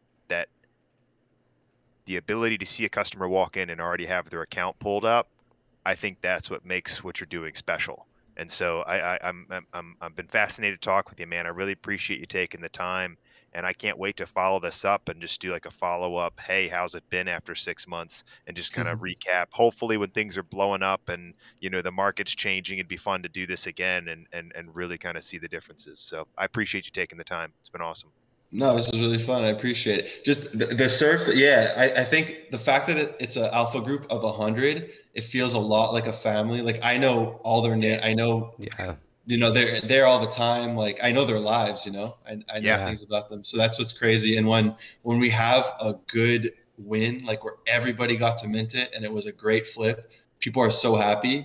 And it's like, Yeah. yeah, to be able to make money for other people and directly see it, Right. like, that's an awesome feeling. Feels Oh, good. dude, it's the greatest feeling ever. Like, it's, we've been able to give, what one of my fondest moments, although it turned into a shit show, because once you do get the golden key, so we had Phantom Network on, right, when it was super hyped, and we got, uh, some of the more whitelist than most people got. And to see how quickly excitement turned into being pissed off, right? Yeah. But it was just cool to be able to give that to people and be able to take care of our team, right? And give it to people that have been grinding forever that knew they weren't going to get it. It's just such a cool feeling. And so, yeah, man, my comments, a couple things really stood out to me. One, you are incredibly just personable, so I don't think, I know you get nervous because you have done more of the YouTube stuff, but you're awesome at this. I can tell you're a genuine guy. Hopefully just keep on doing it. More live stuff you can do, I think you should do it. We're always here to help and collaborate. But even though there are nerves there's no need to be nervous. So, like, awesome job, and one of the better people we've had on the show, and it just seemed natural to you, which is awesome. So thank you for that too. That I think people, and this is one of my biggest learning experiences, is that risk taking, right? And the one thing that stood out to me is when we had, one, I DM'd you. You DM'd me right away, whether you knew me through other circles and you're like, oh, I kind of know who he is, I'll DM him back. But how quick you got back to me, then you quickly, kindly jumped on a call. But I remember at the end of the call, you're like, you know what? I got to do more live shows. Like, screw it. Let's do this. And there's something about the risk taking that people just need to understand, that you just can't progress yourself if you don't take chances and risk and put yourself out there. So it's another way to commend you on coming on the show, and just really appreciate it. And then 3, man, you always have friends, and Maddie and I can't wait to meet you in real life. I know we will in the future. We're here to stay. And if you ever want to come back on the show, you got an invitation, and hopefully we can do some collabs on YouTube stuff in the future as well. So just thank you for your time, man, because I know we're all busy, and appreciate it, dude. Thank you for having me. This was awesome. And thank you to everybody who tuned in for watching. Absolutely. Well, with that being said, we've got a handful of guests that are interested on coming on Thursday. I don't know who we're going to pick yet, but we met so many people in NFT NYC. We will have a guest, not TBD, but somebody will be here. I promise you that. And then Sunday, we'll have our official NFT NYC post hangout with the fam. Can't wait to have that conversation. Maddie and I described it as, what did you say, Maddie? It was a journey or an experience. I forget how we described it, but it was an experience. So I can't wait to talk about that with everybody. And with that being said, midlife crisis. I can't do my high voice because I'm gonna try to. Don't make me laugh. I can't do it. So I usually go really high. Gorilla, I say is out in a very high pitched voice. This is me trying to do it right now. I can't do it. I can't. Midlife crisis.